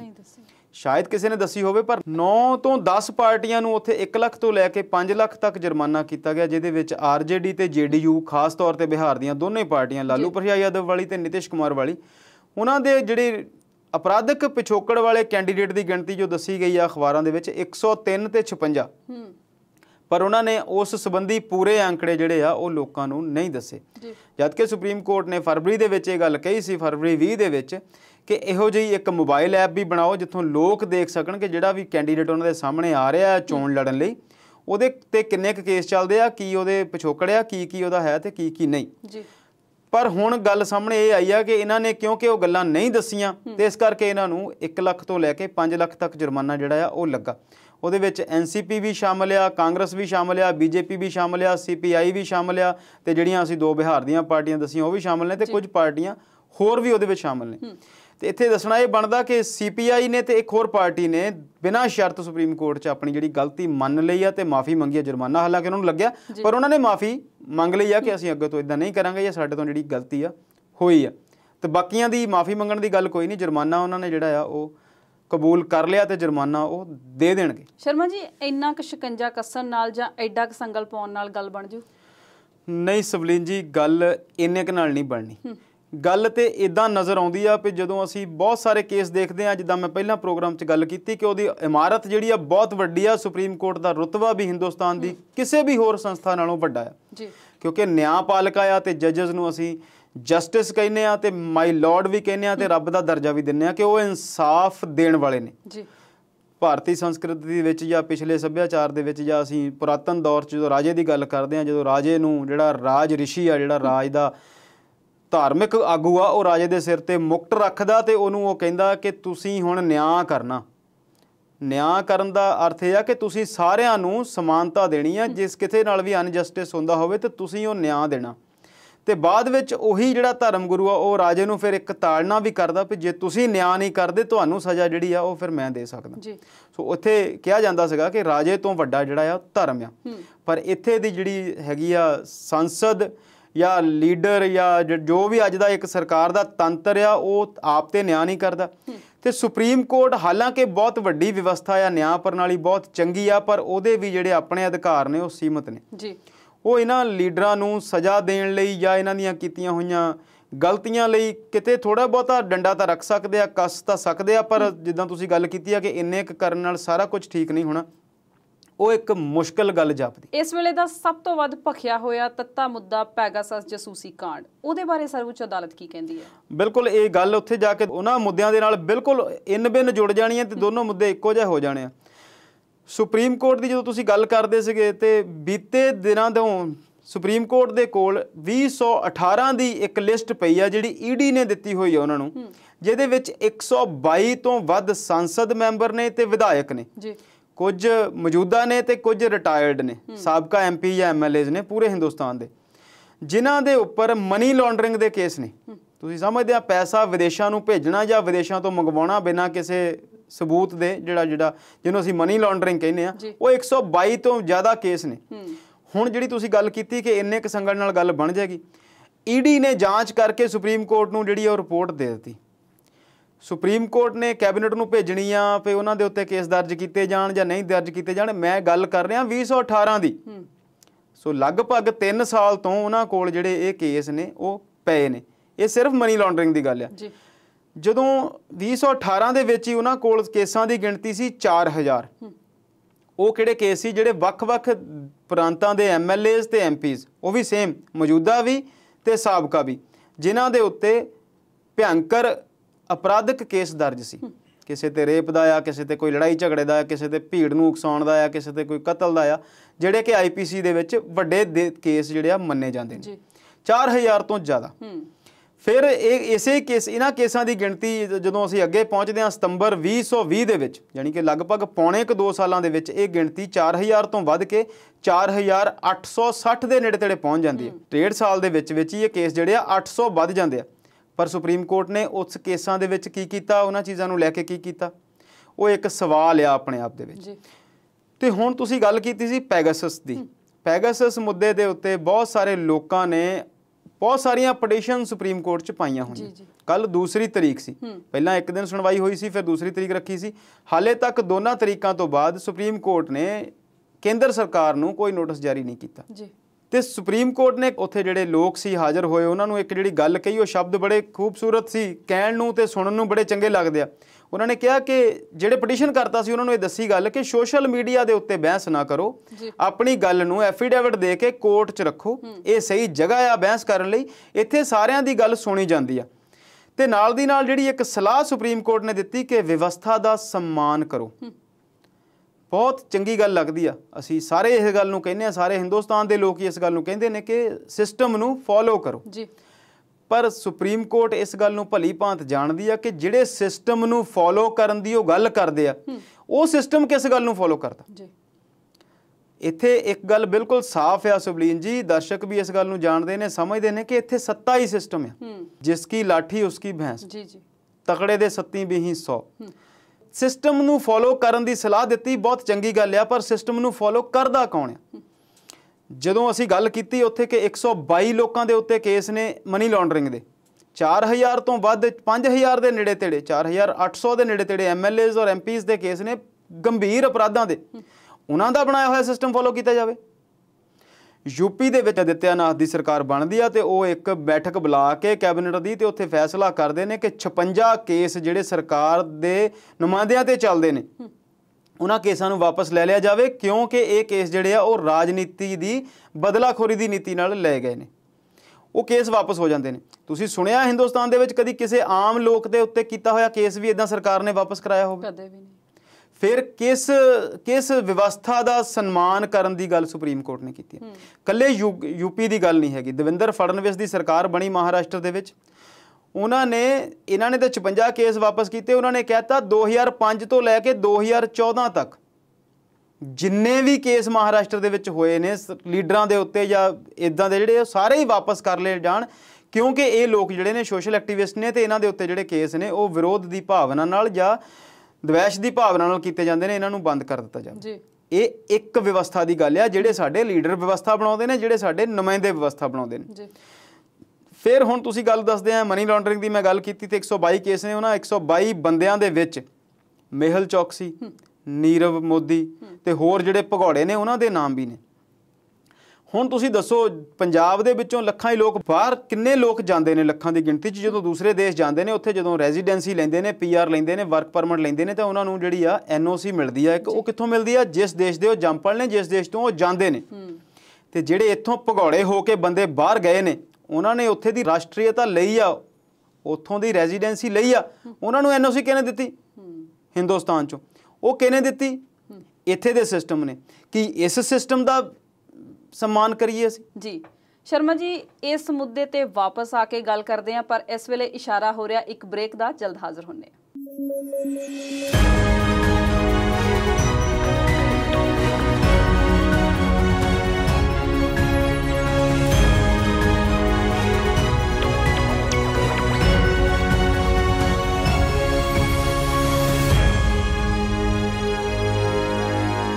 ब्रेक ते जाण तो पहला असीं गल कर रहे सी, सर्वोच्च अदालत ने सियासी अपराधीकरण नूं लैके जिहड़ा शिकंजा कसिया है ते उसे लड़ी नूं हुण अगे तोरदे हां। जी, ਅਸੀਂ ਗੱਲ ਕਰਦੇ ਸੀਗੇ ਕਿ ਸੁਪਰੀਮ ਕੋਰਟ ਨੇ ਵਿਵਸਥਾ ਦਾ ਸਨਮਾਨ ਕਰਨ ਦੀ ਗੱਲ ਕੀਤੀ ਆ, ਜਿਹੜਾ ਸਿਸਟਮ ਆ ਉਹਦਾ ਆਦਰ ਕਰਨ ਦੀ ਗੱਲ ਕੀਤੀ ਆ, ਤੇ ਸਿਸਟਮ ਦੇ ਵਿੱਚ ਕੀ ਹੋ ਰਿਹਾ ਉਹਦੀ ਅਸੀਂ ਗੱਲ ਕੀਤੀ ਕਿ ਸੁਪਰੀਮ ਕੋਰਟ ਨੂੰ ਭਲੀ ਭਾਂਤ ਇਹ ਗੱਲ ਪਤਾ ਆ ਕਿ ਵਿਧਾਨਕਾਰ ਜਦੋਂ ਕੈਬਨਿਟ 'ਚ ਬੈਠਦੇ ਨੇ ਕਿਸੇ ਵੀ ਸਟੇਟ ਦੇ ਐਮਐਲਏ ਤੇ ਉਹ ਆਪਣੇ ਖਿਲਾਫ ਜਿਹੜੇ ਕੇਸ ਨੇ ਉਹ ਆਪੇ ਵਾਪਸ ਲੈ ਲੈਣ ਜੀ। ਤੇ ਫਿਰ ਜਦੋਂ ਵੱਡੇ ਲੋਕ ਜਿਹੜੇ ਬਹੁਤ ਅਮੀਰ ਲੋਕ ਨੇ ਭਾਵੇਂ ਉਹ ਬੈਂਕ ਨੂੰ ਲੁੱਟ ਕੇ ਗਏ ਹੋਣ ਉਹਨਾਂ ਨੂੰ ਐਨਓਸੀ ਜਿਹੜੀ ਆ ਬਾਹਰ ਜਾ ਕੇ ਮਿਲ ਜਾਂਦੀ ਹੈ, ਤਾਂ ਹੀ ਉਹ ਐਂਟੀਗੁਆ ਵਰਗੇ ਦੇਸ਼ ਦੇ ਵਿੱਚ ਕੁਝ ਲੱਖ ਡਾਲਰ ਦੇ ਕੇ ਜਾਂ ਕੁਝ ਰੁਪਈਏ ਦੇ ਕੇ ਉੱਥੇ ਦੀ ਨੈਸ਼ਨੈਲਿਟੀ ਲੈ ਲੈਂਦੇ ਨੇ। ਭਾਵੇਂ ਨੈਸ਼ਨੈਲਿਟੀ ਖਰੀਦੀ ਜਾ ਸਕਦੀ ਆ, ਪਰ ਜਿਸ ਦੇਸ਼ ਦੇ ਤੁਸੀਂ ਜੰਮ ਪਲੇ ਹੋ ਉੱਥੋਂ ਤੁਹਾਨੂੰ ਇੱਕ ਐਨਓਸੀ ਮਿਲਦੀ ਹੈ। ਤੇ ਉਸ ਐਨਓਸੀ ਦੇ ਉੱਤੇ ਫਿਰ ਜ਼ਿਕਰ ਕਿਉਂ ਨਹੀਂ ਕੀਤਾ ਗਿਆ ਕਿ ਇਸ ਬੰਦੇ ਦੇ ਉੱਪਰ ਇੱਥੇ ਅਪਰਾਧਿਕ ਮਾਮਲੇ ਦਰਜ ਨੇ। ਇੱਕ ਆਮ ਇਨਸਾਨ ਨੇ ਬਾਹਰ ਜਾਣਾ ਹੋਵੇ ਤੇ ਉਹਨੂੰ ਜਿਹੜੀ ਐਨਓਸੀ ਆ ਉਹ ਇੱਥੇ ਐਸਪੀ ਜਾਂ ਥਾਣੇਦਾਰ ਦੇ ਦਫ਼ਤਰਾਂ ਦੇ ਚੱਕਰ ਕੱਢਦੇ ਉਹਦੀਆਂ ਜੁੱਤੀਆਂ ਟੁੱਟ ਜਾਂਦੀਆਂ ਤੇ ਉਹ ਐਨਓਸੀ ਮਿਲਦੀ ਨਹੀਂ, ਭਾਵੇਂ ਕੋਈ ਛੋਟਾ ਮੋਟਾ ਕੇਸ ਹੀ ਦਰਜ ਹੋਵੇ। ਪਰ ਇਹ ਕਰੋੜਾਂ ਦੇ ਜਿਹੜੇ ਭਗੌੜੇ ਨੇ ਉਹਨਾਂ ਨੂੰ ਇਹ ਸਾਰਾ ਕੁਝ ਮਿਲ ਜਾਂਦਾ। ਦੋ ਗੱਲਾਂ ਅਸੀਂ ਕੀਤੀਆਂ, ਮੈਂਬਰਸ ਦੀ ਜਿਹੜੇ ਪਾਰਲੀਮੈਂਟ ਮੈਂਬਰ ਨੇ ਤੇ ਐਮਐਲਏਜ਼ ਨੇ ਉਹਨਾਂ ਦੇ ਆਪਣੇ ਕੇਸ ਕਿਵੇਂ ਵਾਪਸ ਹੁੰਦੇ ਨੇ, ਤੇ ਜਿਹੜੇ ਬਹੁਤ ਅਮੀਰ ਲੋਕ ਨੇ ਉਹ ਇਸ ਵਿਵਸਥਾ ਦਾ ਕਿੰਨਾ ਸਨਮਾਨ ਕਰਦੇ ਨੇ ਤੇ ਕਿੱਦਾਂ ਇਸ ਵਿਵਸਥਾ ਤੋਂ ਬਚਦੇ ਨੇ। ਉਸ ਤੋਂ ਬਾਅਦ ਅਸੀਂ ਗੱਲ ਕਰਦੇ ਹਾਂ ਬਿਊਰੋਕਰੇਟਸ ਦੀ, ਜਿਹੜੇ ਬਹੁਤ ਵੱਡੇ ਅਧਿਕਾਰੀ ਨੇ। ਦੋ ਅਧਿਕਾਰੀਆਂ ਦੀ ਅਸੀਂ ਜੇ ਗੱਲ ਕਰੀਏ ਤੇ ਉਤੋਂ ਜਿਹੜੀ ਸਥਿਤੀ ਆ ਸਪਸ਼ਟ ਹੋ ਜਾਏਗੀ। ਇੱਕ ਸੀ ਅਰੁੰਧਤੀ ਭੱਟਾਚਾਰੀਆ, SBI ਦੇ ਚੇਅਰਪਰਸਨ ਸੀ। ਉਹ ਹਿੰਦੁਸਤਾਨ ਦੀ ਸਭ ਤੋਂ ਵੱਡੀ ਬੈਂਕ ਆ ਤੇ ਉਹਦੇ ਸਭ ਤੋਂ ਵੱਡੇ ਅਹੁਦੇ ਤੇ ਸੀ। 2018 'ਚੋਂ ਰਿਟਾਇਰ ਹੋਏ ਤੇ ਹੁਣ ਤੁਸੀਂ ਪੁੱਛੋਗੇ ਉਹ ਰਿਟਾਇਰ ਹੋ ਕੇ ਕਿੱਥੇ ਗਏ? ਉਹਨਾਂ ਨੇ ਰਿਲਾਇੰਸ ਜੁਆਇਨ ਕਰ ਲਿਆ। ਹਿੰਦੁਸਤਾਨ ਦਾ ਸਭ ਤੋਂ ਵੱਡਾ ਕਾਰਪੋਰੇਟ ਘਰਾਣਾ ਉਹਨਾਂ ਨੇ ਜੁਆਇਨ ਕੀਤਾ ਤੇ ਉਹਨਾਂ ਨੂੰ ਉੱਥੋਂ ਪੈਕੇਜ ਮਿਲਿਆ ਜੀ 1 ਕਰੋੜ ਤੇ 85 ਲੱਖ ਦਾ ਸਾਲਾਨਾ। ਉਸ ਤੋਂ ਬਾਅਦ CVC chief vigilance commissioner KV Chaudhary, ਜਦੋਂ ਚੌਧਰੀ ਸਾਹਿਬ ਰਿਟਾਇਰ ਹੋਏ ਆ ਉਹਨਾਂ ਨੇ ਵੀ ਜੁਆਇਨ ਕੀਤਾ ਰਿਲਾਇੰਸ। ਜਦੋਂ ਆਪਣੀ ਪ੍ਰੈਜ਼ੈਂਟ ਜੌਬ ਤੇ ਸਰਕਾਰੀ ਨੌਕਰੀ ਉਹਨਾਂ ਨੇ ਛੱਡੀ ਆ ਤੇ 4 ਲੱਖ ਦੇ ਕਰੀਬ ਉਹਨਾਂ ਨੂੰ ਤਨਖਾਹ ਮਿਲਦੀ ਸੀ, ਜਾਣੀ ਕਿ ਸਾਲ ਦਾ ਮਿਲਦਾ ਸੀ 48 ਲੱਖ। ਤੇ ਜਦੋਂ ਰਿਲਾਇੰਸ ਜੁਆਇਨ ਕੀਤਾ ਉਹਨਾਂ ਨੂੰ ਉੱਥੇ ਤਨਖਾਹ ਮਿਲੀ 2 ਕਰੋੜ ਸਾਲਾਨਾ। ਤੇ ਦੋਨਾਂ ਦਾ ਜਿਹੜਾ ਅਹੁਦਾ ਸੀ ਉੱਥੇ ਕੀ ਸੀ? Independent director in the board of Reliance. Hindustan ਦੀ ਸਭ ਤੋਂ ਵੱਡੀ ਕੰਪਨੀ ਦੇ ਵਿੱਚ ਉਹ ਆਜ਼ਾਦ ਤੌਰ ਤੇ ਡਾਇਰੈਕਟਰ ਦੇ ਤੌਰ ਤੇ ਕਿਵੇਂ ਸ਼ਾਮਲ ਕਰ ਲੈ ਗਏ? ਲੱਖਾਂ ਕਰੋੜਾਂ ਦੀ ਕੰਪਨੀ ਆ, ਉਹ ਸ਼ਾਮਲ ਇਸ ਕਰਕੇ ਹੋਏ ਕਿ ਜਿਸ ਅਹੁਦੇ ਤੋਂ ਗਏ ਸੀ ਉਸ ਅਹੁਦੇ ਦਾ ਉਹਨਾਂ ਨੇ ਉੱਥੇ ਫਾਇਦਾ ਦੇਣਾ ਸੀ। ਬੈਂਕਾਂ ਦੇ ਨਾਲ ਜਿੰਨਾ ਵੀ ਰਿਲਾਇੰਸ ਦਾ ਕੰਮ ਕਾਰੋਬਾਰ ਆ ਉਹ ਮੈਡਮ ਉਹਨਾਂ ਨੂੰ ਦੱਸ ਸਕਦੇ ਸੀ ਕੀ ਹੋਣਾ ਤੇ ਕਿਵੇਂ ਹੋਣਾ। CVC ਹੁੰਦੇ ਹੋਏ ਚੌਧਰੀ ਸਾਹਿਬ ਨੂੰ ਸਾਰਾ ਪਤਾ ਸੀ ਕਿ ਕਿਹੜੇ ਕਿਹੜੇ ਕੇਸ ਨੇ, ਕਿੱਦਾਂ ਕਿੱਦਾਂ ਹਨ, ਜੇ ਨਹੀਂ ਹਨ ਤੇ ਜਦੋਂ ਕਿਤੇ ਅਗਾਊਂ ਹੋਣਗੇ ਤੇ ਉਹਨਾਂ ਤੋਂ ਜਿਹੜਾ ਬਚਾਅ ਆ ਉਹ ਕਿਵੇਂ ਕਰਨਾ। ਸੋ ਇਹ ਜਿਹੜੀਆਂ ਸਾਰੀਆਂ ਗੱਲਾਂ ਨੇ ਇਹ ਮਾਣਯੋਗ ਸੁਪਰੀਮ ਕੋਰਟ ਨੂੰ ਬਹੁਤ ਚੰਗੇ ਤਰੀਕੇ ਨਾਲ ਪਤਾ ਨੇ। ਹਜ਼ਾਰਾਂ ਦੀ ਤਾਦਾਦ ਦੇ ਵਿੱਚ ਮੈਂਬਰ ਪਾਰਲੀਮੈਂਟਸ ਦੇ ਉੱਤੇ ਤੇ MPs ਦੇ ਉੱਤੇ ਤੇ MLAs ਦੇ ਉੱਪਰ ਕੇਸ ਨੇ। ਵੱਡੇ ਵੱਡੇ ਜਿਹੜੇ ਅਪਰਾਧੀ ਨੇ, ਜਿਹੜੇ ਵੱਡੇ ਵੱਡੇ ਲੁਟੇਰੇ ਨੇ, ਉਹ ਹਿੰਦੁਸਤਾਨ ਤੋਂ ਜਦੋਂ ਚਾਹੁਣ ਜਿਵੇਂ ਚਾਹੁਣ ਉਹ ਫੁਰ ਹੋ ਜਾਂਦੇ ਨੇ। ਤੇ ਜਦੋਂ ਲੱਖਾਂ ਦੀ ਗਿਣਤੀ ਦੇ ਵਿੱਚ ਉਮੀਦਵਾਰ ਚੋਣ ਲੜਦੇ ਨੇ, ਹਜ਼ਾਰਾਂ ਦੀ ਗਿਣਤੀ ਦੇ ਵਿੱਚ ਉਹਨਾਂ ਚੋਂ ਅਪਰਾਧੀ ਨੇ। ADR ਵਰਗੀਆਂ ਸੰਸਥਾਵਾਂ ਉਹਨਾਂ ਤੇ ਲਗਾਤਾਰ ਬੋਲਦੀਆਂ ਨੇ। ਚੋਣਾਂ ਦੇ ਵਿੱਚ ਵੱਡੇ ਸੁਧਾਰ ਦੀ ਗੱਲ ਆ, ਉਹ ਅਸੀਂ ਅਕਸਰ ਗੱਲ ਕਰਦੇ ਹਾਂ। ਤੇ ਨਾਲ ਦੀ ਨਾਲ ਜਦੋਂ ਅਸੀਂ ਵੱਡੇ ਵੱਡੇ ਅਧਿਕਾਰੀਆਂ ਦੀ ਗੱਲ ਕਰਦੇ ਹਾਂ, ਉਹਨਾਂ ਦੀ ਪੈਗਾਸਸ ਦੇ ਵਿੱਚ ਜਸੂਸੀ ਹੁੰਦੀ ਆ, ਫਿਰ ਉਹ ਬਾਹਰ ਨਿਕਲਦੇ ਨੇ ਕੀ ਕੁਝ ਹੁੰਦਾ ਹੈ ਤੇ ਕੀ ਕੁਝ ਨਹੀਂ ਹੁੰਦਾ। ਸੋ ਸਿਰਫ ਇੰਨੇ ਕੁ ਸ਼ਿਕੰਜੇ ਕੱਸਣ ਨਾਲ ਜਿੱਦਾਂ ਤੁਸੀਂ ਗੱਲ ਕੀਤੀ ਉਹਦੇ ਨਾਲ ਗੱਲ ਨਹੀਂ ਬਣਨੀ। ਇੱਥੇ ਬਹੁਤ ਵੱਡੇ ਫੇਰ ਬਦਲ ਦੀ ਲੋੜ ਆ। ਇੱਥੇ ਸਿਰਫ ਜ਼ਮੀਨ ਨੂੰ ਵਾਹ ਕੇ ਗੱਲ ਨਹੀਂ ਬਣਨੀ, ਇਹ ਤਾਂ ਸਾਰੀ ਉਲਝਣੀ ਪੈਣੀ ਆ, ਫਿਰ ਜਾ ਕੇ ਕਿਤੇ ਕੁਝ ਹੋ ਸਕਦਾ ਹੈ ਕਿ ਕੰਮ ਸੂਤ ਆਵੇ। ਸੁਪਰੀਮ ਕੋਰਟ ਦਾ ਜਿਹੜੀ ਪਹਿਲ ਆ ਉਹਦਾ ਅਸੀਂ ਸਵਾਗਤ ਕਰਦੇ ਹਾਂ। ਸਭ ਤੋਂ ਵੱਡੀ ਅਦਾਲਤ ਆ, ਹਮੇਸ਼ਾ ਹਿੰਦੁਸਤਾਨ ਦੀਆਂ ਸਾਰੇ ਦੀਆਂ ਨਜ਼ਰਾਂ ਉੱਥੇ ਲੱਗੀਆਂ ਰਹਿੰਦੀਆਂ ਕਿ ਇੱਥੋਂ ਸਾਨੂੰ ਨਿਆਂ ਜਿਹੜਾ ਆ ਉਹ ਮਿਲੂਗਾ। ਪਰ ਅਸੀਂ ਇੱਕ ਗੱਲ ਹੋਰ ਵੀ ਜਾਣਦੇ ਹਾਂ ਕਿ justice delayed is justice denied. ਤੇ ਜੇ 18 ਦੇ ਕੇਸ ਉਹਨਾਂ ਕੋਲ ਪਏ ਨੇ, ਉਹ ਵੀ ਮੈਂਬਰ ਪਾਰਲੀਮੈਂਟਸ ਦੇ, ਉਹ ਵੀ ਮਨੀ ਲਾਂਡਰਿੰਗ ਵਰਗੇ ਕੇਸਾਂ ਦੇ, ਤੇ ਫਿਰ ਉੱਥੋਂ ਵੀ ਜਿਹੜੀ ਆ ਆਸ ਜਿਹੜੀ ਆ ਉਹ ਹੌਲੀ ਹੌਲੀ ਮੱਧਮ ਹੁੰਦੀ ਜਾਂਦੀ। ਸ਼ਰਮਾ ਜੀ, ਸੁਪਰੀਮ ਕੋਰਟ ਚੋਂ ਨਿਕਲ ਕੇ ਹੁਣ ਚੱਲੀਏ ਮੌਨਸੂਨ ਸੈਸ਼ਨ ਵੱਲ। ਉੱਥੇ ਇੱਕ OBC ਬਿੱਲ ਪਾਸ ਹੋਇਆ ਆ। ਕੀ ਆ ਇਹ OBC ਬਿੱਲ ਤੇ ਕਿਸੇ ਨੇ ਦਾ ਵਿਰੋਧ ਨਹੀਂ ਕੀਤਾ? ਬਿਲਕੁਲ ਤੁਸੀਂ ਦੱਸਿਆ ਜੀ, ਸੰਸਦ 'ਚ ਜਦੋਂ ਤੁਸੀਂ ਦੇਖਦੇ ਆ ਤੇ ਜਿਹੜਾ ਮੌਨਸੂਨ ਰੁੱਤ ਦਾ ਸੈਸ਼ਨ ਚੱਲ ਰਿਹਾ, ਆਖਰੀ ਹਫਤਾ ਆ, ਖਤਮ ਹੋਣ ਵਾਲਾ ਆ, ਤੇ ਇਹ ਇੱਕ ਕਰਾਮਾਤ ਹੋਈ ਆ ਉੱਥੇ ਕਿ ਇਹ ਪਹਿਲਾ ਬਿੱਲ ਆ ਜਿੱਥੇ ਕੋਈ ਵਿਰੋਧ ਨਹੀਂ ਹੋਇਆ। ਵਿਰੋਧ ਤੇ ਹੋਇਆ ਪਰ ਉਹਨਾਂ ਲੰਬਾ ਚੌੜਾ ਵਿਰੋਧ ਨਹੀਂ ਹੋਇਆ, ਰੌਲਾ ਨਹੀਂ ਪਿਆ। ਵਿਰੋਧ ਦੇ ਵਿੱਚ ਕੁਝ ਸੰਸਦ ਬੋਲੇ ਜ਼ਰੂਰ ਨੇ, ਪਰ ਇਸ ਬਿੱਲ ਦੇ ਵਿਰੋਧ 'ਚ ਵੋਟ ਕੋਈ ਨਹੀਂ ਪਈ।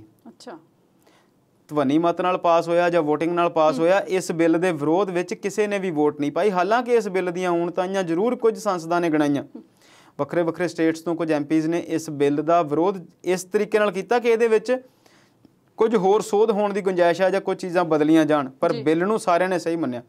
ਅਸਲ ਦੇ ਵਿੱਚ ਪਹਿਲਾਂ OBCs ਜਿਹੜੀ ਲਿਸਟ ਆ ਨਾ, ਅਦਰ ਬੈਕਵਰਡ ਕਲਾਸਿਸ ਦੀ ਲਿਸਟ ਸਟੇਟ ਹੀ ਬਣਾਉਂਦੀਆਂ ਸੀ, ਸਟੇਟ ਦੇ ਆਪਣੇ ਹੁੰਦੇ ਸੀ। 671 ਤੋਂ ਜ਼ਿਆਦਾ ਜਾਤੀਆਂ ਨੂੰ ਇਸ ਬਿੱਲ ਨਾਲ ਫਾਇਦਾ ਹੋਣ ਦੀ ਗੱਲ ਜਿਹੜੀ ਆ ਕੀਤੀ ਜਾ ਰਹੀ ਆ।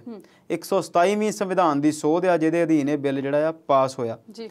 ਉਹ 671 ਜਾਤੀਆਂ। ਹੁਣ ਤੁਸੀਂ ਇਸ ਗੱਲ ਨੂੰ ਸਮਝਦੇ ਆ ਕਿ ਹਿੰਦੁਸਤਾਨ ਦੀ ਜਦੋਂ ਅਸੀਂ ਗੱਲ ਕਰਦੇ ਹਾਂ ਤਾਂ ਅਸੀਂ ਕਹਿੰਦੇ ਹਾਂ ਯੂਨਿਟੀ ਐਂਡ ਡਾਈਵਰਸਿਟੀ ਵਾਲਾ ਦੇਸ਼ ਆ, ਵਿਭਿੰਨਤਾਵਾਂ ਦੇ ਬਾਵਜੂਦ ਵੀ ਇਹ ਇੱਕ ਦੇਸ਼ ਆ। ਕਿੰਨੀਆਂ ਹੀ ਬੋਲੀਆਂ ਜਾਂਦੀਆਂ ਨੇ, ਕਿੰਨੇ ਹੀ ਧਰਮ ਨੇ ਤੇ ਕਿੰਨੀਆਂ ਹੀ ਜਾਤੀਆਂ ਨੇ। ਉਹਨਾਂ ਜਾਤੀਆਂ ਦੀ ਜਿਹੜੀ ਰਿਜ਼ਰਵੇਸ਼ਨ ਆ ਉਹ ਜਾਤੀ ਦੇ ਆਧਾਰ ਤੇ ਹੁੰਦੀ ਆ, ਤੇ ਕਈ ਜਾਤੀਆਂ ਇੱਦਾਂ ਦੀਆਂ ਨੇ ਜਿਹੜੀਆਂ ਪੰਜਾਬ ਦੇ ਵਿੱਚ ਤਾਂ ਉਹ ਮੈਜੋਰਟੀ 'ਚ ਨੇ, ਪਰ ਕਿਸੇ ਹੋਰ ਸਟੇਟ 'ਚ ਜਾ ਕੇ ਉਹ ਮਾਈਨੋਰਿਟੀ 'ਚ ਹੋ ਜਾਂਦੀਆਂ ਨੇ। ਇਸੇ ਤਰੀਕੇ ਨਾਲ ਕਿਤੇ ਉਹ ਜਾਤੀਆਂ ਜਿਹੜੀਆਂ ਆ ਹੋਰ ਤਰੀਕੇ ਨਾਲ ਦੇਖਿਆ ਜਾਂਦਾ ਤੇ ਦੂਜੇ ਸਟੇਟ ਦੇ ਵਿੱਚ ਜਾ ਕੇ ਉਹਨਾਂ ਦਾ ਜਿਹੜਾ ਸਿਸਟਮ ਆ ਉਹ ਬਦਲ ਜਾਂਦਾ। ਜਾਟ ਜਿਹੜੇ ਨੇ ਕਿਤੇ ਉਹ OBC ਮੰਨੇ ਜਾਂਦੇ ਨੇ ਤੇ ਪੰਜਾਬ ਦੇ ਵਿੱਚ ਉਹ ਜਨਰਲ ਮੰਨੇ ਜਾਂਦੇ ਨੇ, ਜੱਟ ਤੇ ਜਾਟ। ਤੇ ਮਰਾਠਾ ਅੰਦੋਲਨ ਜਦੋਂ ਹੋਇਆ ਮਹਾਰਾਸ਼ਟਰ ਦੇ ਵਿੱਚ, ਤੇ ਉਦੋਂ ਸੁਪਰੀਮ ਕੋਰਟ ਨੇ ਹੀ, ਮਾਣਯੋਗ ਕੋਰਟ ਨੇ ਇਹ ਗੱਲ ਕਹੀ ਕਿ ਗਵਰਨਰ ਤੇ ਰਾਸ਼ਟਰਪਤੀ ਇਹ ਦੋਨੋਂ ਹੀ ਇਸ ਚੀਜ਼ ਦਾ ਫੈਸਲਾ ਕਰ ਲੈਣ ਕਿ ਇਸ ਅੰਦੋਲਨ ਨੂੰ ਕਿਵੇਂ ਖਤਮ ਕਰਨਾ ਆ ਤੇ ਕਿਹੜੀਆਂ ਜਿਹੜੀਆਂ ਜਾਤੀਆਂ ਆ OBC 'ਚ ਰੱਖਣੀਆਂ ਨੇ ਤੇ ਕਿਵੇਂ ਨਹੀਂ। ਇਹ ਅਧਿਕਾਰ ਜਿਹੜੇ ਆ ਉਦੋਂ ਉਸ ਅੰਦੋਲਨ ਦੇ ਤਹਿਤ ਉਸ ਸਮੇਂ ਦੇ ਵਿੱਚ ਸਟੇਟ ਤੋਂ ਲੈ ਕੇ ਸੈਂਟਰ ਨੂੰ ਦੇ ਦਿੱਤੇ ਗਏ। ਫਿਰ ਵਾਪਸ ਇਹੀ ਗੱਲ ਆਈ ਹਰਿਆਣੇ ਦੇ ਵਿੱਚ ਵੀ ਤੁਸੀਂ ਦੇਖਿਆ ਅੰਦੋਲਨ ਹੁੰਦਾ ਆ OBCs ਨੂੰ ਲੈ ਕੇ, ਪੰਜਾਬ ਦੇ ਵਿੱਚ ਵੀ ਇਹ ਅੰਦੋਲਨ ਹੁੰਦਾ, ਰਾਜਸਥਾਨ ਦੇ ਵਿੱਚ ਵੀ ਹੁੰਦਾ, ਮਹਾਰਾਸ਼ਟਰ 'ਚ ਵੀ ਹੁੰਦਾ। ਤੇ ਇਸ ਗੱਲ ਦੀ ਇੱਕ ਡਿਮਾਂਡ ਬਣੀ ਜਾਂਦੀ ਸੀਗੀ ਕਿ OBCs ਜਿਹੜਾ ਆ, OBC ਦਾ ਜਿਹੜਾ ਮੁੱਦਾ ਆ ਕਿ OBC ਕਿਸ ਜਾਤੀ ਨੂੰ ਰੱਖਣਾ ਆ, ਕਿਸ ਜਾਤੀ ਨੂੰ ਨਹੀਂ ਰੱਖਣਾ, ਉਹ ਜਿਹੜਾ ਮੁੱਦਾ ਆ ਸੈਂਟਰ ਦਾ ਨਾ ਹੋ ਕੇ ਸਟੇਟ ਦਾ ਬਣਾਤਾ ਜਾਵੇ। ਇਸ ਕਰਕੇ ਇਸ ਮੁੱਦੇ ਦੇ ਉੱਤੇ ਕੱਲ੍ਹ ਜਿਹੜਾ ਆ ਉਹਦੇ 'ਤੇ ਬਹਿਸ ਹੋਈ ਆ। ਸਾਰੇ ਹੀ ਮੈਂਬਰਸ ਨੇ ਆਪਣੀ ਆਪਣੀ ਗੱਲ ਰੱਖੀ ਆ। ਬਹੁਤਿਆਂ ਨੇ ਉਹਦੇ 'ਤੇ ਜਿਹੜੀ ਗੱਲ ਇਹ ਰੱਖੀ ਆ ਕਿ 50% ਤੱਕ ਦੀ ਜਿਹੜੀ ਹੱਦ ਆ OBCs ਦੇ ਉੱਤੇ ਉਹਨੂੰ ਹਟਾ ਦਿੱਤਾ ਜਾਵੇ, ਤਾਂ ਜੋ ਕਿਸੇ ਸਟੇਟ ਦੇ ਵਿੱਚ ਜੇ ਕੁਝ OBCs ਜਾਤੀਆਂ ਜਿਹੜੀਆਂ ਆ ਉਹਨਾਂ ਦੀ ਗਿਣਤੀ 50 ਤੋਂ ਵੱਧ ਆ ਤੇ ਉੱਥੇ ਉਹਨਾਂ ਨੂੰ ਵੱਧ ਰਿਜ਼ਰਵੇਸ਼ਨ ਦਿੱਤੀ ਜਾ ਸਕੇ। ਇਸ ਤਰੀਕੇ ਦੇ ਨਾਲ ਇਸ ਬਿੱਲ ਨੂੰ ਪੇਸ਼ ਕੀਤਾ ਗਿਆ ਤੇ ਉਹ ਪਾਸ ਕਰ ਦਿੱਤਾ ਗਿਆ। ਤੇ ਆਉਣ ਵਾਲੇ ਦਿਨਾਂ ਦੇ ਵਿੱਚ ਉਹ ਜਿਹੜਾ ਬਿੱਲ ਆ ਉਹ ਆਸ ਕਰਦੇ ਆ ਕਿ ਰਾਜ ਸਭਾ ਦੇ ਵਿੱਚੋਂ ਵੀ ਪਾਸ ਹੋ ਜਾਵੇਗਾ। ਇੱਕ ਗੱਲ ਹੋਰ ਦੇਖਣੀ ਬਣਦੀ ਆ, ਤੁਸੀਂ ਜਦੋਂ ਗੱਲ ਕੀਤੀ ਕਿ ਇਸ ਬਿੱਲ ਦਾ ਵਿਰੋਧ ਕਿਉਂ ਨਹੀਂ ਹੋਇਆ, ਇੱਥੇ ਮੈਂ ਇਹ ਗੱਲ ਦੱਸਣੀ ਚਾਹੁੰਦਾ, ਮੈਨੂੰ ਇਹ ਜਾਤੀ ਤੌਰ 'ਤੇ ਇੱਦਾਂ ਅਨੁਭਵ ਹੋਇਆ ਕਿ ਦੋ ਤਰੀਕੇ ਦੇ ਜਿਹੜੇ ਬਿੱਲ ਨੇ ਉਹ ਹਮੇਸ਼ਾ ਪਾਸ ਹੋ ਜਾਂਦੇ ਨੇ। ਇੱਕ ਤਾਂ ਜਿਹੜੇ ਵੋਟ ਨੀਤੀ ਨਾਲ ਜੁੜੇ ਹੋਏ ਹੋਣ ਸਿੱਧੇ ਕਿ ਵੋਟਾਂ ਉਸ ਤਰੀਕੇ ਦੇ ਨਾਲ ਉਸ ਜਾਤੀ ਵਿਸ਼ੇਸ਼ ਦੀਆਂ, ਉਸ ਧਰਮ ਵਿਸ਼ੇਸ਼ ਦੀਆਂ ਜਾਂ ਉਸ ਸਮੂਹ ਵਿਸ਼ੇਸ਼ ਦੀਆਂ ਕਿੱਦਾਂ ਪੈਣੀਆਂ ਨੇ, ਉੱਥੇ ਕੋਈ ਵਿਰੋਧ ਨਹੀਂ ਕਰਦਾ। ਤੇ ਦੂਸਰੇ ਬਿੱਲ ਜਿਹੜੇ ਨੇ ਉਹ ਜਦੋਂ ਮੈਂਬਰਸ ਦੀ, ਇਹਨਾਂ MPs ਤੇ MLAs ਦੀ ਤਨਖਾਹ ਨਾਲ ਜੁੜੇ ਹੋਏ ਹੋਣ, ਉਸ ਬਿੱਲ ਦਾ ਕੋਈ ਵਿਰੋਧ ਨਹੀਂ ਕਰਦਾ। ਜੇ ਕੋਈ ਹੋਰ ਬਿੱਲ ਹੋਵੇ ਤਾਂ ਉਹਦਾ ਵਿਰੋਧ ਜਿਹੜਾ ਆ ਉਹ ਲਾਜ਼ਮੀ ਤੌਰ ਤੇ ਹੁੰਦਾ। ਜੀ, ਤੇ ਇਹ ਵੀ ਸੁਣਿਆ ਵੀ ਮੋਦੀ ਸਾਹਿਬ ਨੇ ਸੰਸਦ 'ਚ ਗੈਰ ਹਾਜ਼ਰ ਰਹਿਣ ਵਾਲੇ ਮੰਤਰੀਆਂ ਦੀਆਂ ਲਿਸਟਾਂ ਵੀ ਮੰਗੀਆਂ ਨੇ। ਜੀ, ਜਦੋਂ ਤੁਸੀਂ ਪ੍ਰਧਾਨ ਮੰਤਰੀ ਮੋਦੀ ਦੀ ਗੱਲ ਕਰਦੇ ਆ ਤਾਂ ਮੈਨੂੰ ਅਕਸਰ ਉਹ 14 ਦੀ ਉਹ ਦਿਨ ਯਾਦ ਆਉਂਦਾ ਜਦੋਂ ਇਹ ਪਹਿਲੀ ਵਾਰ ਸੰਸਦ ਦੇ ਅੰਦਰ ਦਾਖਲ ਹੋਏ ਸੀ ਤੇ ਇਹਨਾਂ ਨੂੰ ਲੋਕਤੰਤਰ ਦਾ ਮੰਦਰ ਕਿਹਾ ਸੀ ਤੇ ਬੜਾ ਦੰਡਵਤ ਪ੍ਰਣਾਮ ਕੀਤਾ ਸੀ ਸੰਸਦ ਦੀ ਸਰਦਣ ਤੇ ਉਹਨਾਂ ਨੇ ਇਹ ਵੀ ਕਿਹਾ ਸੀਗਾ ਕਿ ਮੈਂ ਅੱਜ ਤੋਂ ਪਹਿਲਾਂ ਇੱਥੇ ਅੰਦਰ ਕਦੀ ਨਹੀਂ ਆਇਆ। ਇਸ ਤੋਂ ਪਹਿਲਾਂ ਉਹ ਗੁਜਰਾਤ ਦੇ ਮੁੱਖ ਮੰਤਰੀ ਸੀ ਤੇ ਉਹਨਾਂ ਨੇ ਬਹੁਤ ਚੰਗੀਆਂ ਕੁਝ ਗੱਲਾਂ ਕੀਤੀਆਂ ਸੀਗੀਆਂ। ਮਿਨਿਸਟਰਸ ਜਿਹੜੇ ਨੇ ਜਾਂ MPs ਜਿਹੜੇ ਨੇ ਉਹਨਾਂ ਨੂੰ ਸਟਾਫ ਰੱਖਣ ਦੇ ਵਿੱਚ ਵੀ ਕਿਹਾ ਸੀਗਾ ਕਿ ਤੁਸੀਂ ਆਪਣਾ ਨਹੀਂ ਰੱਖਣਾ, ਤੁਹਾਨੂੰ ਸਰਕਾਰੀ ਤੌਰ ਤੇ ਸਟਾਫ ਦਿੱਤਾ ਜਾਵੇਗਾ। ਤੇ ਨਾਲ ਦੀ ਨਾਲ ਉਹਨਾਂ ਨੇ ਇਸ ਗੱਲ ਦੇ ਉੱਤੇ ਵੀ ਜਿਹੜੀ ਆ ਉਹ ਜ਼ੋਰ ਦਿੱਤਾ ਸੀਗਾ ਕਿ ਜਦੋਂ ਵੀ ਸੰਸਦ ਦਾ ਜਿਹੜਾ ਸੈਸ਼ਨ ਚੱਲੇ, ਵੱਧ ਤੋਂ ਵੱਧ ਮੈਂਬਰ ਜਿਹੜੇ ਨੇ ਪਾਰਲੀਮੈਂਟ ਦੇ, ਉਹ ਚਾਹੇ ਰਾਜ ਸਭਾ ਆ ਚਾਹੇ ਲੋਕ ਸਭਾ ਆ, ਉਹ ਉੱਥੇ ਹਾਜ਼ਰ ਰਹਿਣ। ਆਪਣੀ ਪਾਰਟੀ ਦੇ ਲੀਡਰਾਂ ਨੂੰ ਤਾਂ ਉਹਨਾਂ ਨੇ ਸਾਫ਼ ਤੌਰ ਤੇ ਹਦਾਇਤ ਕੀਤੀ ਸੀ ਕਿ ਜਿਹੜਾ ਵੀ ਗੈਰ ਹਾਜ਼ਰ ਹੋਵੇਗਾ ਉਹਨੂੰ ਛੁੱਟੀ ਲੈਣੀ ਪਊਗੀ ਜਾਂ ਮੈਨੂੰ ਦੱਸਣਾ ਪਵੇਗਾ। ਇਸ ਵਾਰ ਫਿਰ ਉਹਨਾਂ ਨੂੰ ਨਜ਼ਰ ਆਇਆ ਇਹ ਗੱਲ ਕਿ ਰਾਜ ਸਭਾ ਦੇ ਵਿੱਚ ਕਈ ਵਾਰ ਮੈਂਬਰ ਜਿਹੜੇ ਸੀ BJP ਦੇ ਉਹ ਗੈਰ ਹਾਜ਼ਰ ਪਾਏ ਗਏ ਤੇ ਉਹਨਾਂ ਨੇ ਇਸ ਗੱਲ ਦਾ ਨੋਟਿਸ ਲਿਆ ਤੇ ਫਿਰ ਉਹਨਾਂ ਨੇ ਕਿਹਾ ਕਿ ਇਹ ਸਾਰੇ ਜਿਹੜੇ ਨੇ ਜਿਹੜੇ ਵੀ ਗੈਰ ਹਾਜ਼ਰ ਨੇ ਉਹ ਕਿਉਂ ਗੈਰ ਹਾਜ਼ਰ ਨੇ ਉਹ ਆਪਣੀ ਦੱਸਣ ਤੇ ਇਹਨਾਂ ਦੀ ਹਾਜ਼ਰੀ ਲਾਈ ਜਾਵੇ ਤੇ ਉਸ ਤੋਂ ਬਾਅਦ ਸ਼ਾਇਦ ਇੱਕ ਚੰਗੀ ਮੀਟਿੰਗ ਕਰਕੇ ਉਹ ਦੁਬਾਰਾ ਇਸ ਗੱਲ ਦਾ ਫਿਰ ਧਿਆਨ ਲੈਣਗੇ। ਇੱਕ ਬਹੁਤ ਚੰਗੀ ਗੱਲ ਆ। ਮੈਂਬਰ ਪਾਰਲੀਮੈਂਟ ਬਣਦੇ ਹੀ ਇਸ ਕਰਕੇ ਨੇ ਕਿ ਜਦੋਂ ਵੀ ਸੈਸ਼ਨ ਹੁੰਦਾ ਆ ਪਾਰਲੀਮੈਂਟ ਦੇ ਵਿੱਚ ਬੈਠ ਕੇ ਉਹ ਇਹਨਾਂ ਸਾਰੀਆਂ ਚੀਜ਼ਾਂ ਦੇ ਉੱਤੇ ਪੜਚੋਲ ਕਰਨੀ ਜਿਹੜੀ ਆ ਉਹ ਜ਼ਰੂਰੀ ਗੱਲ ਆ। ਤੇ ਸੱਤਾਧਾਰੀ ਧਿਰ ਦੇ ਲੋਕਾਂ ਨੂੰ ਗੈਰ ਹਾਜ਼ਰ ਹੋਣ ਦਾ ਬਿਲਕੁਲ ਹੀ ਅਧਿਕਾਰ ਨਹੀਂ ਹੋਣਾ ਚਾਹੀਦਾ, ਵੈਸੇ ਤਾਂ ਦੂਜਿਆਂ ਨੂੰ ਵੀ ਨਹੀਂ ਹੋਣਾ ਚਾਹੀਦਾ। ਕੁਝ ਮੁੱਦੇ ਅਸੀਂ ਵਿਚਾਰ ਲਏ ਨੇ ਤੇ ਕੁਝ ਅਜੇ ਵਿਚਾਰਨੇ ਨੇ, ਪਰ ਇਸ ਵੇਲੇ ਇਸ਼ਾਰਾ ਹੋ ਰਿਹਾ ਇੱਕ ਬ੍ਰੇਕ ਦਾ। ਜਲਦ ਹਾਜ਼ਰ ਹੁੰਦੇ ਹਾਂ।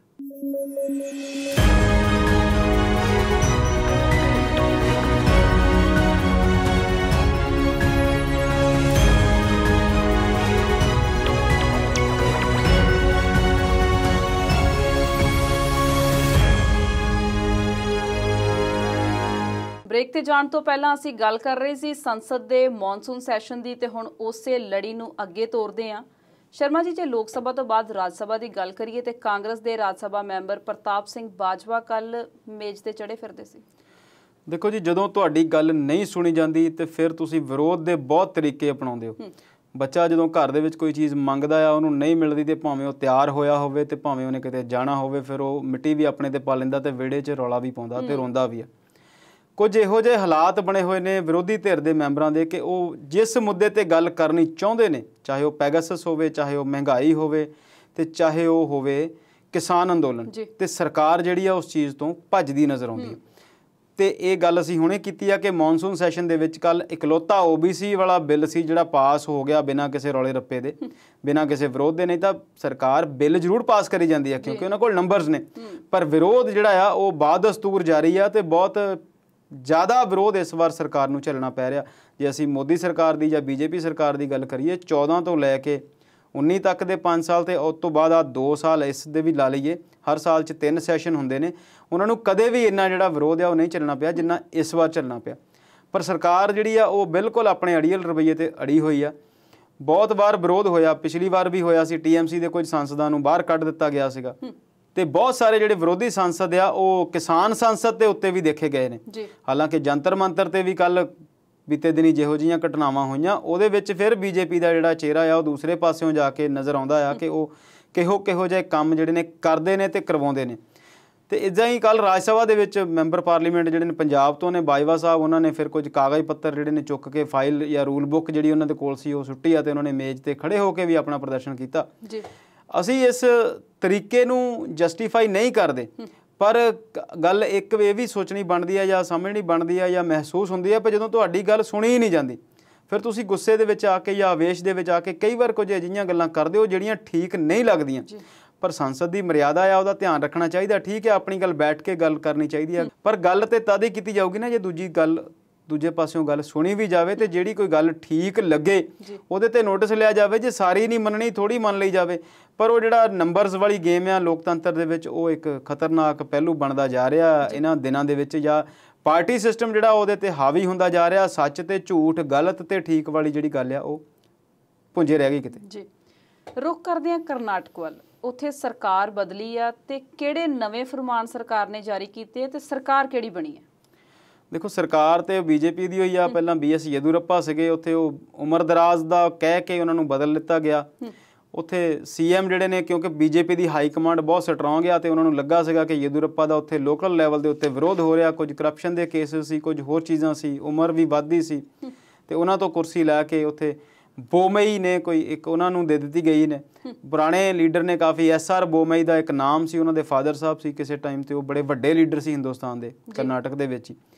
ਉਹਨਾਂ ਨੇ ਜਿਹੜਾ ਫਰਮਾਨ ਜਾਰੀ ਕੀਤਾ ਉਹ ਸਾਡੇ ਤੁਹਾਡੇ ਵਰਗੇ ਲੋਕਾਂ ਨੂੰ ਬਹੁਤ ਚੰਗਾ ਲੱਗੇਗਾ। ਗੱਲ ਤੇ ਬੜੀ ਛੋਟੀ ਜਿਹੀ ਆ। ਉਹਨਾਂ ਨੇ ਕਿਹਾ ਕਿ ਜਦੋਂ ਵੀ ਕੋਈ ਸਰਕਾਰੀ ਫੰਕਸ਼ਨ ਹੋਵੇਗਾ ਉੱਥੇ ਕੋਈ ਵੀ ਕਿਸੇ ਨੂੰ ਕੋਈ ਸਰੋਪਾ, ਜਿਹਨੂੰ ਅਸੀਂ ਸਾਡੀ ਪੰਜਾਬੀ ਦੀ ਭਾਸ਼ਾ 'ਚ ਉਹਨੂੰ ਸਿਰੋਪਾ ਹੋ ਜਾਂ ਸਰੋਪਾ ਕਹਿੰਦੇ ਆ, ਤੇ ਆਮ ਤੌਰ ਤੇ ਅਸੀਂ ਉਹਨੂੰ ਸ਼ਾਲ ਜਾਂ ਲੋਈ ਵੀ ਕਹਿ ਦਿੰਦੇ, ਤੇ ਨਾਲ ਦੀ ਨਾਲ ਆਪਾਂ ਬੁੱਕੇ ਦਿੰਦੇ ਆ ਜਾਂ ਫਲਾਵਰਸ ਜਿਹੜੇ ਆ ਫੁੱਲ ਦਿੰਦੇ ਆ, ਜਾਂ ਕਈ ਵਾਰ ਫਿਰ ਫਲ ਵੀ ਦਿੱਤੇ ਜਾਂਦੇ ਨੇ। ਉਹ ਕਹਿੰਦੇ ਇਹੋ ਜਿਹੀ ਕੋਈ ਵੀ ਸੌਗਾਤ ਜਿਹੜੀ ਆ ਉਹ ਸਰਕਾਰੀ ਫੰਕਸ਼ਨ 'ਚ ਨਹੀਂ ਦਿੱਤੀ ਜਾਊਗੀ। ਜੇ ਕੋਈ ਚੀਜ਼ ਦਿੱਤੀ ਜਾਊਗੀ ਤਾਂ ਉਹ ਸਿਰਫ ਕਿਤਾਬਾਂ ਹੋਣਗੀਆਂ। ਤੇ ਇਹ ਬਹੁਤ ਚੰਗੀ ਗੱਲ ਆ ਕਿ ਜੇਕਰ ਸਰਕਾਰ ਕੋਈ ਅਜਿਹਾ ਕੰਮ ਕਰਦੀ ਆ ਕਿ ਲੋਕਾਂ ਨੂੰ ਪੜ੍ਹਨ ਦਾ, ਪੜ੍ਹਾਉਣ ਦਾ ਜਾਂ ਕਿਤਾਬਾਂ ਦੇਣ ਦੀ ਇੱਕ ਰਵਾਇਤ ਤੁਰਦੀ ਆ, ਤੇ ਫਿਰ ਜੇਕਰ ਕੋਈ 4 ਬੰਦੇ 4 ਚੰਗੀਆਂ ਕਿਤਾਬਾਂ ਪੜ੍ਹਨਗੇ ਤੇ ਫਿਰ ਵਿਧਾਨਕਾਰ ਜਾਂ ਵਿਧਾਨ ਪਰਿਸ਼ਦ ਦੇ ਲੋਕ ਜਿਹੜੇ ਨੇ ਉਹ ਮੇਜ਼ ਤੇ ਚੜ੍ਹ ਕੇ ਵਿਰੋਧ ਨਹੀਂ ਕਰਨਗੇ, ਨਾ ਹੀ ਕੋਈ ਕਿਸੇ ਵੱਲ ਨੂੰ ਮਾਈਕ ਸਿੱਟੂਗਾ। ਤੇ ਜਿਹੜੀ ਦੂਸਰੀ ਧਿਰ ਆ ਉਹ ਵੀ ਜੇ ਕਿਤਾਬਾਂ ਦੇ ਲੜ ਲੱਗੀ ਹੋਵੇ, ਜੇ ਉਹਨਾਂ ਨੂੰ ਵੀ ਸੱਚ ਝੂਠ ਦੀ, ਸਹੀ ਗਲਤ ਦੀ ਪਛਾਣ ਕਿਤਾਬਾਂ ਨੇ, ਅੱਖਰਾਂ ਨੇ ਕਰਾਈ ਹੋਵੇ, ਤਾਂ ਫਿਰ ਹੋ ਸਕਦਾ ਸਮਾਜ ਦੇ ਵਿੱਚ ਕੁਝ ਬਦਲਾਵ ਦੀ ਲਹਿਰ ਤੁਰੇ। ਪਰ ਗੱਲ ਇੱਕ ਹੋਰ ਵੀ ਆ ਕਿ ਗੱਲ ਸਿਰਫ ਸਰਕਾਰੀ ਫੰਕਸ਼ਨਾਂ ਦੇ ਵਿੱਚ ਕਿਤਾਬਾਂ ਦੇਣ ਤੱਕ ਦੀ ਨਹੀਂ ਹੋਣੀ ਚਾਹੀਦੀ। ਸਕੂਲਾਂ ਦੇ ਵਿੱਚ ਲਾਇਬ੍ਰੇਰੀਆਂ ਜਾਂ ਫਿਰ ਆਮ ਤੌਰ ਤੇ ਪਬਲਿਕ ਲਾਇਬ੍ਰੇਰੀਆਂ ਜਿਹੜੀਆਂ ਆ ਉਹ ਵੀ ਬਣਨੀਆਂ ਚਾਹੀਦੀਆਂ। ਕਰਨਾਟਕ ਦੇ ਹਾਲਾਤਾਂ ਦੇ ਬਾਰੇ ਮੈਂ ਬਹੁਤ ਚੰਗੀ ਤਰ੍ਹਾਂ ਨਹੀਂ ਜਾਣਦਾ ਕਿ ਉੱਥੇ ਲਾਇਬ੍ਰੇਰੀ ਕਲਚਰ ਕਿਹੋ ਜਿਹਾ ਆ ਜਾਂ ਕਿਤਾਬਾਂ ਦੇ ਹਾਲਾਤ ਕਿਹੋ ਜਿਹੇ ਨੇ, ਪਰ ਪੂਰੇ ਪੰਜਾਬ ਦੇ ਵਿੱਚ ਅੱਗੇ ਡਿਸਟ੍ਰਿਕਟ ਲੈਵਲ ਦੇ ਉੱਤੇ ਜ਼ਿਲ੍ਹਾ ਲਾਇਬ੍ਰੇਰੀਆਂ ਹੁੰਦੀਆਂ ਸੀ, ਉਹ ਪੰਜਾਬ ਦੇ ਵਿੱਚ ਸ਼ਾਇਦ ਹੀ ਕਿਤੇ ਜਿੰਦੀ ਬਚੀ ਹੋਵੇ ਕੋਈ, ਨਹੀਂ ਤੇ ਲਗਭਗ ਸਾਰੀਆਂ ਜਿਹੜੀਆਂ ਉਹ ਧੂੜ ਦੀਆਂ ਮਾਰੀਆਂ ਨੇ ਤੇ ਲਾਇਬ੍ਰੇਰੀਆਂ ਨਾਂ ਦੀਆਂ ਤੇ ਪੋਸਟਾਂ ਵੀ ਖਤਮ ਹੋਈਆਂ ਨੂੰ ਦਹਾਕੇ ਹੋ ਗਏ ਪੰਜਾਬ 'ਚ। ਸੋ ਇਹ ਕਰਨਾਟਕ ਸਰਕਾਰ ਨੇ ਇੱਕ ਚੰਗਾ ਫੈਸਲਾ ਕੀਤਾ। ਉਹ ਸਾਰੀਆਂ ਸਰਕਾਰਾਂ ਨੂੰ ਉਹਦੇ ਵੱਲ ਧਿਆਨ ਦੇਣੇ ਚਾਹੀਦੇ ਤੇ ਬਹੁਤ ਛੋਟੇ ਜਿਹੇ ਬਜਟ ਨਾਲ, ਬਹੁਤ ਥੋੜ੍ਹੇ ਜਿਹੇ ਉਦਮ ਨਾਲ ਜਿਹੜੀਆਂ ਕਿਤਾਬਾਂ ਦਾ ਕਲਚਰ ਹੈ ਉਹ ਪੈਦਾ ਕੀਤਾ ਜਾ ਸਕਦਾ। ਜੇ ਸਾਡੀ ਆਉਣ ਵਾਲੀ ਪੀੜ੍ਹੀ ਜਿਹੜੀ ਆ ਉਹ ਪੜ੍ਹਨ ਪੜ੍ਹਾਉਣ ਵਾਲੇ ਪਾਸੇ ਲੱਗੇ ਤੇ ਸਮਾਜ ਵਿੱਚ ਜਿਹੜੇ ਬਦਲਾਵ ਨੇ ਉਹ ਜ਼ਿਆਦਾ ਸਪੀਡ ਨਾਲ ਆ ਸਕਦੇ ਨੇ ਤੇ ਇੱਕ ਚੰਗੇ ਸਮਾਜ ਦੀ ਉਸਾਰੀ ਲਈ ਇਹ ਚੀਜ਼ਾਂ ਜਿਹੜੀਆਂ ਆ ਉਹ ਸਾਹਮਣੇ ਆਉਣਗੀਆਂ ਤੇ ਚੰਗਾ ਜਿਹੜਾ ਰੁੱਖ ਆ ਅਖਤਿਆਰ ਹੋ ਸਕਦਾ। ਜੀ ਸ਼ਰਮਾ ਜੀ, ਜਾਂਦੇ ਜਾਂਦੇ ਉਹਨਾਂ ਲੋਕਾਂ ਦੀ ਵੀ ਗੱਲ ਕਰ ਲਈਏ ਜਿਹੜੇ ਕੈਨੇਡਾ ਜਾਣਾ ਚਾਹੁੰਦੇ ਨੇ ਪਰ ਖੱਜਲ ਹੋ ਰਹੇ ਨੇ। ਟਿਕਟਾਂ ਮਹਿੰਗੀਆਂ ਨੇ, ਕੰਪਨੀਆਂ ਮਾਲਾ ਮਾਲ ਹੋ ਰਹੀਆਂ ਨੇ, ਕੀ ਕਹਿਣਾ ਚਾਹੁੰਦੇ ਹੋ? ਦੇਖੋ ਜੀ, ਇੱਥੇ ਫਿਰ ਸਰਕਾਰ ਤੇ ਸਰਕਾਰੀ ਤੰਤਰ ਦੀ ਗੱਲ ਆ ਜਾਂ ਸਾਡੇ ਅੰਤਰਰਾਸ਼ਟਰੀ ਜਿਹੜੇ ਸਬੰਧ ਆ ਉਹਨਾਂ ਦੀ ਗੱਲ ਆ। ਕੈਨੇਡਾ ਸਰਕਾਰ ਨੇ ਬੀਤੇ ਦਿਨੀ ਇਸ ਗੱਲ ਤੋਂ ਪਾਸਾ ਵੱਟ ਲਿਆ ਸੀ ਕਿ ਕੈਨੇਡਾ ਨੇ ਹਿੰਦੁਸਤਾਨ ਨਾਲ ਜਿਹੜੀਆਂ ਫਲਾਈਟਸ ਆ ਉਹਨਾਂ ਨੂੰ ਡਿਲੇ ਕਰ ਦਿੱਤਾ ਸੀ। ਹਾਲਾਂਕਿ ਉਹ ਕੋਵਿਡ ਦੇ ਦੌਰਾਨ ਹੀ ਸੀ, ਪਰ ਉਹਨਾਂ ਨੇ ਬਹੁਤੇ ਹੋਰ ਪਾਸਿਆਂ ਤੋਂ ਜਿਹੜੀਆਂ ਫਲਾਈਟਸ ਆ ਆਉਣ ਜਾਣ ਜਿਹੜਾ ਫਲਾਈਟਾਂ ਦਾ ਆ ਉਹ ਜਾਰੀ ਕੀਤਾ ਹੋਇਆ। ਇੱਥੋਂ ਇਸ ਕਰਕੇ ਮੰਨਿਆ ਸੀਗਾ, ਇਸ ਚੀਜ਼ ਨੂੰ ਹਾਲੇ ਤੱਕ ਰੱਖਿਆ ਹੋਇਆ, ਬਾਧਿਤ ਕੀਤਾ ਹੋਇਆ ਜਾਂ ਫਲਾਈਟਸ ਦੀ ਆਗਿਆ ਜਿਹੜੀ ਨਹੀਂ ਦੇ ਰਹੀ ਕੈਨੇਡਾ ਸਰਕਾਰ, ਕਿਉਂਕਿ ਉਹਨਾਂ ਨੇ ਇਹ ਕਿਹਾ ਸੀਗਾ ਕਿ ਇੱਥੋਂ ਜਿਹੜੇ ਟੈਸਟ ਹੋ ਕੇ ਜਾ ਰਹੇ ਨੇ ਉਹਨਾਂ ਤੇ ਸਾਨੂੰ ਭਰੋਸਾ ਨਹੀਂ। ਕੋਵਿਡ ਟੈਸਟ ਦੀ ਜਿਹੜੀ ਰਿਪੋਰਟਸ ਆ ਉਹ ਗਲਤ ਸੀ। ਤੁਸੀਂ ਜਾਣਦੇ ਆ ਕਿ ਕੋਵਿਡ ਦੀ ਮਹਾਮਾਰੀ ਦੇ ਦੌਰਾਨ ਅਸੀਂ ਬਹੁਤ ਸਾਰੀਆਂ ਬੇਨਿਯਮੀਆਂ ਦੇਖੀਆਂ, ਬਹੁਤ ਸਾਰੀਆਂ ਟੈਸਟਾਂ ਦੀਆਂ ਰਿਪੋਰਟਸ ਦੀ ਜਿਹੜੀ ਗੱਲਬਾਤ ਆ ਉਹਦੇ ਬਾਰੇ ਵੀ ਘਪਲੇ ਦੇਖੇ, ਪੈਸੇ ਦੇ ਕੇ ਰਿਪੋਰਟਸ ਦੀ ਗੱਲ ਵੀ ਹੋ ਰਹੀ ਸੀ ਤੇ ਬਿਨਾਂ ਟੀਕਾ ਲਵਾਇਆ ਸਰਟੀਫਿਕੇਟਸ ਦੀ ਗੱਲ ਵੀ ਅਸੀਂ ਆਮ ਤੌਰ ਤੇ ਸੁਣੀ ਆ। ਤੇ ਇੱਥੇ ਹੁਣ ਗੱਲ ਤਾਂ ਉਹੀ ਆ ਕਿ ਕੈਨੇਡਾ ਨੇ ਫਲਾਈਟਸ ਨੂੰ ਬੈਨ ਕਰ ਦਿੱਤਾ ਤੇ ਜਿਹਨਾਂ ਲੋਕਾਂ ਨੇ ਜਾਣਾ ਆ ਉਹ ਹੁਣ ਜਿੱਦਾਂ ਤੁਸੀਂ ਦੱਸਦੇ ਆ ਕਿ ਫਸੇ ਹੋਏ ਨੇ। ਸਾਡੇ ਆਲੇ ਦੁਆਲੇ ਸਾਡੇ ਵਾਕਫਕਾਰ ਰਿਸ਼ਤੇਦਾਰ ਬਹੁਤ ਸਾਰੇ ਲੋਕ ਨੇ ਜਿਨ੍ਹਾਂ ਨੇ ਜਾਣਾ ਸੀ ਪਰ ਉਹ ਜਾ ਨਹੀਂ ਸਕੇ।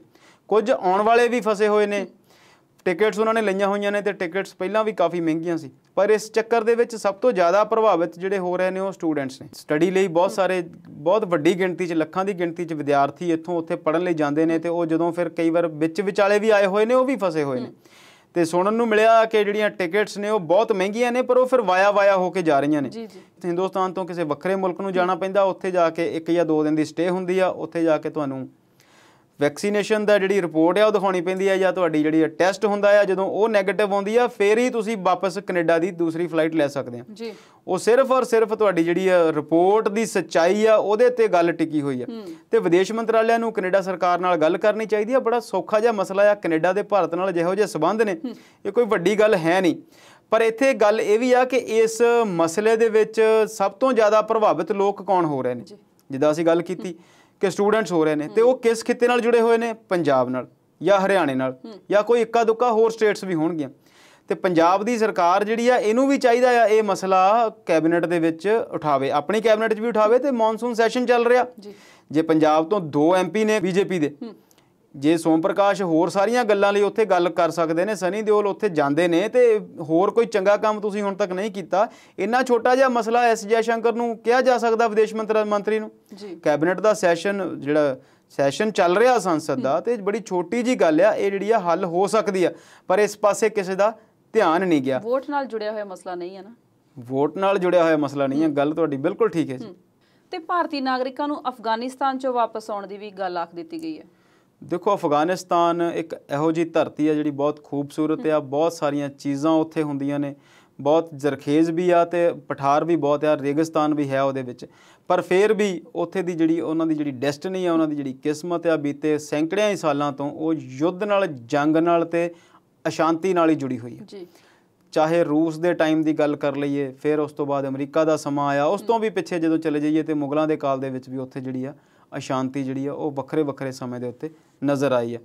ਲਦੇਨ ਦਾ ਕਾਲ ਸਾਰਿਆਂ ਨੇ ਦੇਖਿਆ, ਅਮਰੀਕਾ ਨੇ ਉਹਨੂੰ ਕਿਵੇਂ ਤਬਾਹ ਕੀਤਾ, ਕਿਵੇਂ ਉਸ ਬੰਦੇ ਦਾ ਫਿਰ ਮੌਤ ਹੁੰਦੀ ਆ, ਉਹਨੂੰ ਬਣਾਉਣ ਦੀਆਂ ਘਟਨਾਵਾਂ, ਰੂਸ ਨਾਲ ਉਹ ਸਾਰੀਆਂ ਚੀਜ਼ਾਂ। ਤੇ ਹੁਣ ਉੱਥੇ ਫਿਰ ਅਮਰੀਕਾ ਦੀ ਫੌਜ ਜਿਹੜੀ ਆ ਬਹੁਤ ਸਾਲ ਰਹਿਣ ਤੋਂ ਬਾਅਦ, ਜੋ ਬਾਈਡਨ ਦੇ ਟਾਈਮ ਤੋਂ ਪਹਿਲਾਂ ਹੀ ਇਹ ਫੈਸਲਾ ਹੋ ਗਿਆ ਸੀ ਕਿ ਅਮਰੀਕਾ ਦੀ ਜਿਹੜੀ ਫੌਜ ਆ ਉਹਨੇ ਉੱਥੋਂ ਜਲਦੀ ਥੋੜਾ ਟਾਈਮ ਦੇ ਨਾਲ ਨਿਕਲ ਜਾਣਾ। ਜਿੱਦਾਂ ਉਹ ਫੌਜ ਉੱਥੋਂ ਵਾਪਸੀ ਕਰ ਰਹੀ ਆ ਤੇ ਮੁਲਕ ਦੇ ਵਿੱਚ ਤਾਲਿਬਾਨ ਦਾ ਜਿਹੜਾ ਰਾਜ ਆ ਉਹ ਫਿਰ ਤੋਂ ਪੈਰ ਪਸਾਰ ਰਿਹਾ।